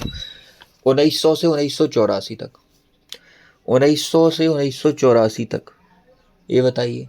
तो 1900 से 1984 आप यहाँ पर हटा दो, 1900 से लिखो अब तक, 1900 से अब तक। तो यह है आपका गद्यकाल, जिसे गद्यकाल के नाम से जानते हैं, और जिसका अन्य नाम आधुनिक काल भी। आधुनिक काल को हम गद्यकाल के नाम से जानते हैं। आधुनिक काल को क्या जानते हैं हम, आधुनिक काल का ही अन्य नाम क्या है, गद्यकाल है। यहाँ पर आ जाइए, ये चारों काल का चारों पीरियड और उनका नामकरण हमने आपको बताया, और यह कालक्रम आचार्य रामचंद्र शुक्ल के अनुसार है। पूर्व मध्यकाल का समय कौन सा, यूपीएसआई 2021 में पूछा, और आंसर था ऑप्शन नंबर बी, ठीक है। आंसर ये तो था, लेकिन आपने study with CSY YouTube channel से पढ़ने की सोची, तो हम एक प्रश्न के साथ में जितने क्वेश्चन बनते हैं आसपास को, उन सबको लपेट लेते हैं। आधुनिक काल जिसे हम गद्यकाल के नाम से जानते हैं, उसका टाइम पीरियड है 1900 से अब तक। पूर्व मध्यकाल जिसे हम भक्ति काल के नाम से जानते हैं, उसका टाइम पीरियड है 1375 से 1700 तक। 1700 से 1900 तक जिसे हम रीतिकाल, उत्तर मध्यकाल के नाम से जानते हैं। 1050 से आदिकाल जिसे हम वीरगाथा काल के नाम से भी जानते हैं। यह टाइम पीरियड आपका रहा। प्रश्न संख्या 86, हेरी मैं तो प्रेम दीवानी, मेरो दर्द न जाने कोई, दर्द की मारी वन वन डोलूं, बैद मिल्यो नहीं कोई। यह पंक्तियां किसकी हैं, यह पंक्तियां मीराबाई जी की हैं। 86 का ये मीराबाई जी कह रही हैं कि मैं तो प्रेम में इतनी दीवानी हो गई है कि मेरा दर्द कोई नहीं समझ रहा है। दर्द की मारी वन वन डोलूं, वनमल मतलब जंगल में डोल रही हूँ। वैद मिल्यो ना कोई, वैद मतलब डॉक्टर कोई नहीं मिला जो हमारा दर्द दूर करे, क्योंकि वह तो भगवान की दीवानी थी। 87, कहानी नई कहानी किसकी प्रसिद्ध कृति है। कहानी नई कहानी किसकी प्रसिद्ध कृति है? 87 नंबर क्वेश्चन यूपीएससी 2021 में पूछा गया। कहानी नई कहानी है किसकी प्रसिद्ध कृति है? तो 87 का आंसर है option number D, Namvar Singh की कृति है। 88 मोही तो मेरे कवित्व बनावत, यह किसकी प्रसिद्ध उक्ति है? मोहे तो मेरे कवित्व बनावत, यह घनानंद की प्रसिद्ध उक्ति है। 88 का answer option number B, UPSC 2021 का प्रश्न। इसके बाद आ जाइए प्रश्न संख्या 89, ब्राह्मण के संपादक कौन है? जो ब्राह्मण पत्रिका है उसके संपादक पूछा है आपसे, तो 89 का आंसर है ऑप्शन नंबर 1, प्रताप नारायण मिश्र ब्राह्मण पत्रिका के संपादक हैं। भारतेंदु कवि वचन सुधा इनकी प्रमुख पत्रिका है। कवि वचन सुधा, वाला बोधनी, वाला बोधनी, कवि वचन सुधा, बाला बोधनी, यह पत्रिका किसकी है? भारतेंदु जी की है। ठीक है, और ब्राह्मण पत्र के संपादक प्रताप नारायण मिश्र हैं। 90, प्रयोगवादी काव्यधारा का प्रवर्तन किसने किया? जो प्रयोगवादी काव्यधारा है उसका प्रवर्तन किसने किया था? 90 नंबर प्रश्न, अज्ञे जी ने प्रयोगवादी काव्यधारा का प्रवर्तन किया। किस काल को गद्यकाल के नाम से जानते हैं? अभी हमने एक्सप्लेनेशन में पढ़ा। आधुनिक काल को गद्यकाल के नाम से जानते हैं, जिसका टाइम पीरियड आचार्य रामचंद्र शुक्ल के अनुसार 1900 से अब तक है। 91 का आंसर क्या हो जाएगा? डी हो जाएगा। यूपीएससी 2021 में पूछा गया। रीतिकाल, यह उत्तर मध्यकाल का अन्य नाम है। उत्तर मध्यकाल को हम रीतिकाल के नाम से भी जानते हैं, उत्तर मध्यकाल को। पूर्व मध्यकाल को भक्तिकाल के नाम से जानते हैं। पूर्व मध्यकाल को किस नाम से जानते हैं? भक्तिकाल के नाम से जानते हैं। वीर गाथा काल, आदिकाल का नाम क्या है आपका? वीर गाथा काल है। ठीक है। 92, मुक्तक छंद के सर्वाधिक समर्थक छायावादी कवि कौन है? मुक्त छंद के सर्वाधिक समर्थक कवि कौन है? यूपीएससी 2021 का प्रमुख प्रश्न आपके सामने। तो ये है निराला जी। मुक्त छंद के सर्वाधिक समर्थक छायावादी कवि है निराला जी।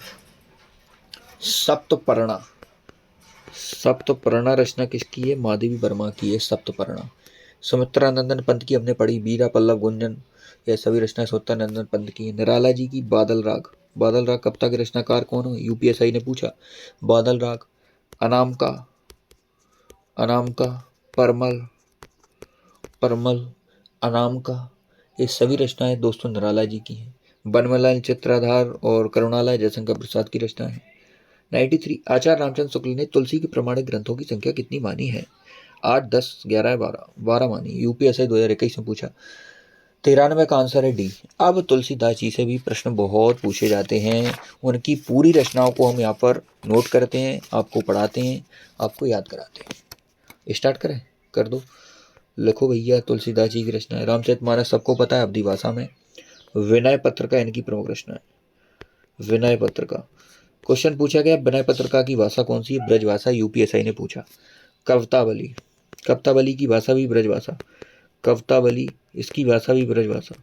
यह रचना भी दोस्तों किसकी है? इन्हीं की है। कवितावली, विनय पत्रिका, गीतावली, गीतावली रचना भी इनकी है। कवितावली, गीतावली हो गया, विनय पत्रिका हो गया, दोहावली, दोहावली रचना भी तुलसीदास जी की। दोहावली यह भी ब्रज भाषा में है। कृष्ण गीतावली, यह इंपॉर्टेंट है क्योंकि लोग चकरा जाते हैं, कृष्ण गीतावली देखकर सूरदास टिक कर देते हैं, लेकिन कृष्ण गीतावली तुलसीदास जी की रचना है और ब्रज भाषा में है। ब्रज भाषा में रामलला नेचू हो गया, बरबय रामायण हो गया, पार्वती मंगल, जानकी मंगल, वैराग्य संदीवनी, हनुमान बाहुक हो गया, रामाज्ञा प्रश्न हो गया, अग्नि परीक्षा, यह सभी रचनाएं दोस्तों तुलसीदास जी की। कवितावली ब्रज भाषा में, गीतावली दोहावली, कृष्ण गीतावली ये भी ब्रज भाषा में, ब्रज विनय पत्रिका भी ब्रज भाषा में। बाण भट्ट की आत्मकथा किसके प्रसिद्ध उपन्यास है? बाण भट्ट की आत्मकथा Hazari Prasad Dwivedi, option number B. 94 का भी यूपीएससी 2021 में पूछा। 94 का आंसर क्या हो जाएगा? बी हो जाएगा। बाण भट्ट की आत्मकथा किसका प्रसिद्ध उपन्यास है?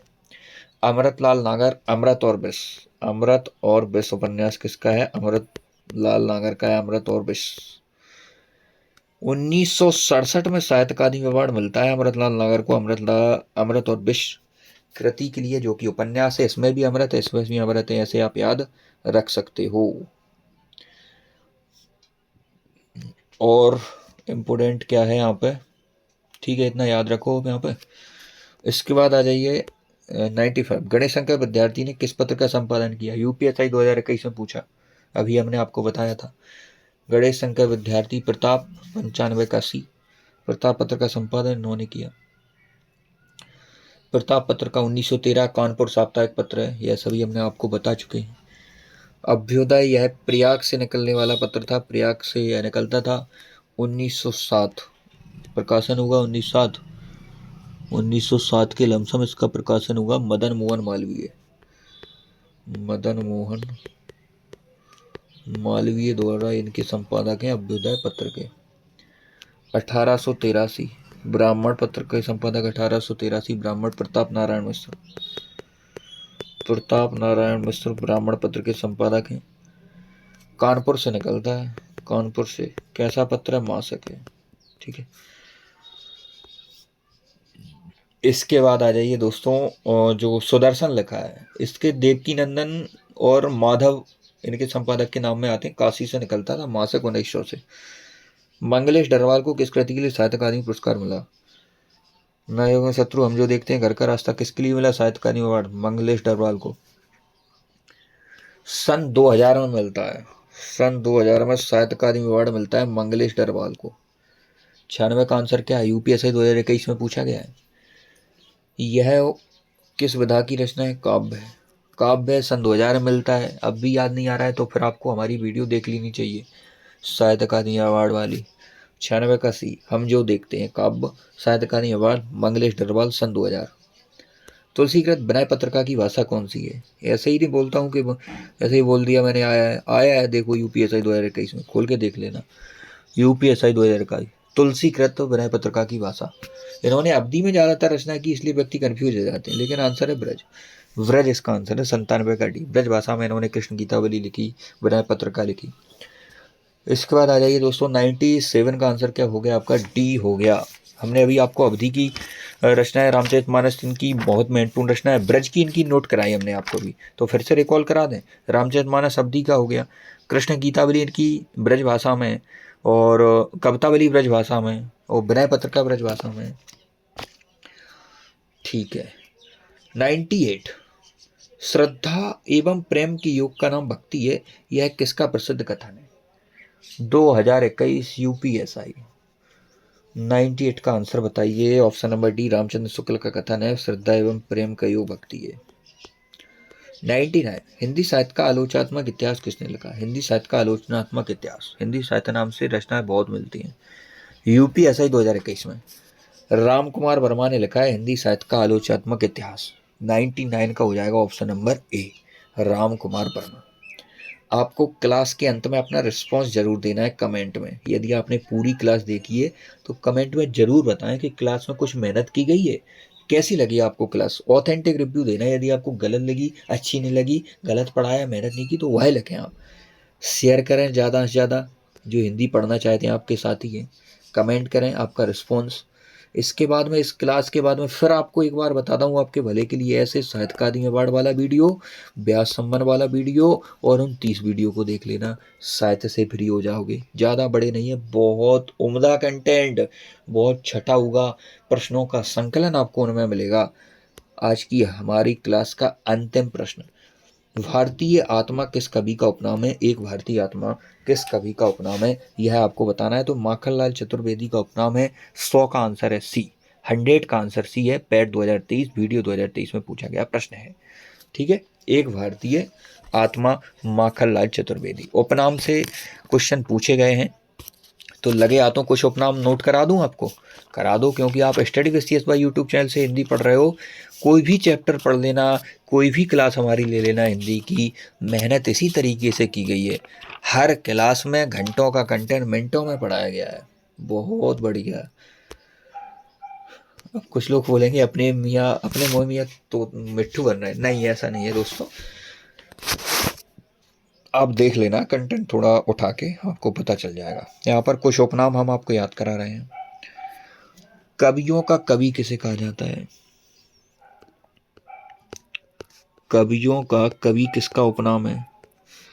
इसके बाद में हम बात करें और कौन सा उपनाम इम्पोर्टेंट है आपके लिए। रत्नाकर किसका उपनाम है? रत्नाकर। ठीक है, रत्नाकर किसका उपनाम है? इनको ही देख लो पहले। रत्नाकर तो कवियों का कवि किसे कहते हैं? यह कहते हैं हम शमशेर बहादुर सिंह को। शमशेर बहादुर सिंह का उपनाम है। अब यह क्वेश्चन तो सब जगह आपने पढ़ा होगा, लेकिन मैं आपको और इसमें डीप ले जाऊं तो कवियों का कवि कहा किसने है? अग्गे जी ने कहा है। रत्नाकर, तो जगन्नाथ दास रत्नाकर, जगन्नाथ दास। जगन्नाथ दास का जो उपनाम है वो रत्नाकर है। ठीक है। कलाधर उपनाम से कप्तान कौन लगता था? जयशंकर प्रसाद का उपनाम है कलाधर। जयशंकर प्रसाद का उपनाम क्या है? कलाधर है। इसके बाद आ जाइए, हिंदी नवजागरण के अग्रदूत कलयुग का कन्हैया किसके उपनाम है? भारतेंदु हरिश्चंद्र के हैं। अधैर्य का कवि है, क्वेश्चन पूछा गया है। अधैर्य का कवि किसका उपनाम है? अधैर्य का कवि रामधारी सिंह का। रामधारी सिंह, इनका यही नाम था रामधारी सिंह, इनका उपनाम ही है दिनकर। दिनकर है इनका उपनाम है। अधैर्य का कवि इनका उपनाम है। समय सूर्य के नाम से भी इन्हें जाना जाता है। समय सूर्य भी इनका उपनाम है। तो यह उपनाम हो गया रामधारी सिंह दिनकर का। इसके बाद हम बात करें मन्नू भंडारी के उपनाम की क्या है? मन्नू भंडारी का उपनाम क्या है? मन्नू भंडारी, तो इनका नाम है महेंद्र कुमारी। महेंद्र कुमारी इनका उपनाम है। प्रकृति का उपासक कवि किसे कहते हैं? प्रकृति का उपासक कवि किसका उपनाम है? बताइए। प्रकृति का उपासक कवि है श्रीधर पाठक है। श्रीधर पाठक को कहते हैं प्रकृति का उपासक कवि। कंफ्यूज मत होना। प्रकृति का सुकुमार कवि आप सोच रहे होंगे। प्रकृति का सुकुमार कवि किसे कहते हैं? प्रकृति का उपासक कवि तो श्रीधर पाठक है, लेकिन प्रकृति का सुकुमार कवि पूछें, इन्हें ही हम कहते हैं गोसाई दत्त। इनका एक उपनाम और है, गोसाई दत्त। इसके साथ में और उपनाम यदि हम बताएं तो सुधाकर भी इनके उपनाम है। सुधाकर एक निहत्था हो गया स्वर सिद्ध। पंत जी को प्रकृति का सुकुमार कवि है, बहुत इंपॉर्टेंट है, किसे कहा जाता है? कई बार पूछा गया। पंत जी को, गोसाई दत्त, सुधाकर। उपनाम वाली वीडियो देख लेना, 29 क्लासेस मिल जाएगी, इसलिए हम यहाँ पर ज़्यादा नोट नहीं करा रहे हैं। तो 100 प्रश्न आपके बहुत कम समय में दोस्तों कंप्लीट हो चुके हैं। कैसी लगी क्लास कमेंट सेक्शन में ज़रूर बताएं। यहाँ पर दोस्तों कुछ क्वेश्चन हमने 4-5 आपको होमवर्क में दिए क्लास के बीच में, और 1-2 प्रश्न हम आपको लास्ट में दे रहे हैं। 101 का आप बताना, 101 का क्या आंसर है? अशोक के फूल किसका निबंध है, यह आपको बताना है। यह भी यूपीएससी 2021 में पूछा गया प्रश्न है। जुड़े रहें हमारे साथ हिंदी की क्लासेस में, और हिंदी आपकी मजबूत हो जाएगी। इन 30 क्लास के लिए मैं बार बार फोर्स कर रहा हूँ आपको, क्योंकि इन 30 क्लास में बहुत बढ़िया कंटेंट है। यूपीएसआई को ध्यान में रखकर यह क्लासेस कराई गई। ये 30 वीडियो हैं, आपको लिंक डिस्क्रिप्शन बॉक्स में मिल जाएगी। ज़्यादा बड़ी वीडियो नहीं, 22-22 मिनट, 23-23 मिनट की ऐसी कुछ वीडियो हैं, यूपीएसआई एग्जाम को ध्यान में रखकर हमारे द्वारा कराई गई थी। इन 30 वीडियो को जरूर देखें। राधे राधे, जय श्री राम। चैनल को सब्सक्राइब करके जुड़ जाइए।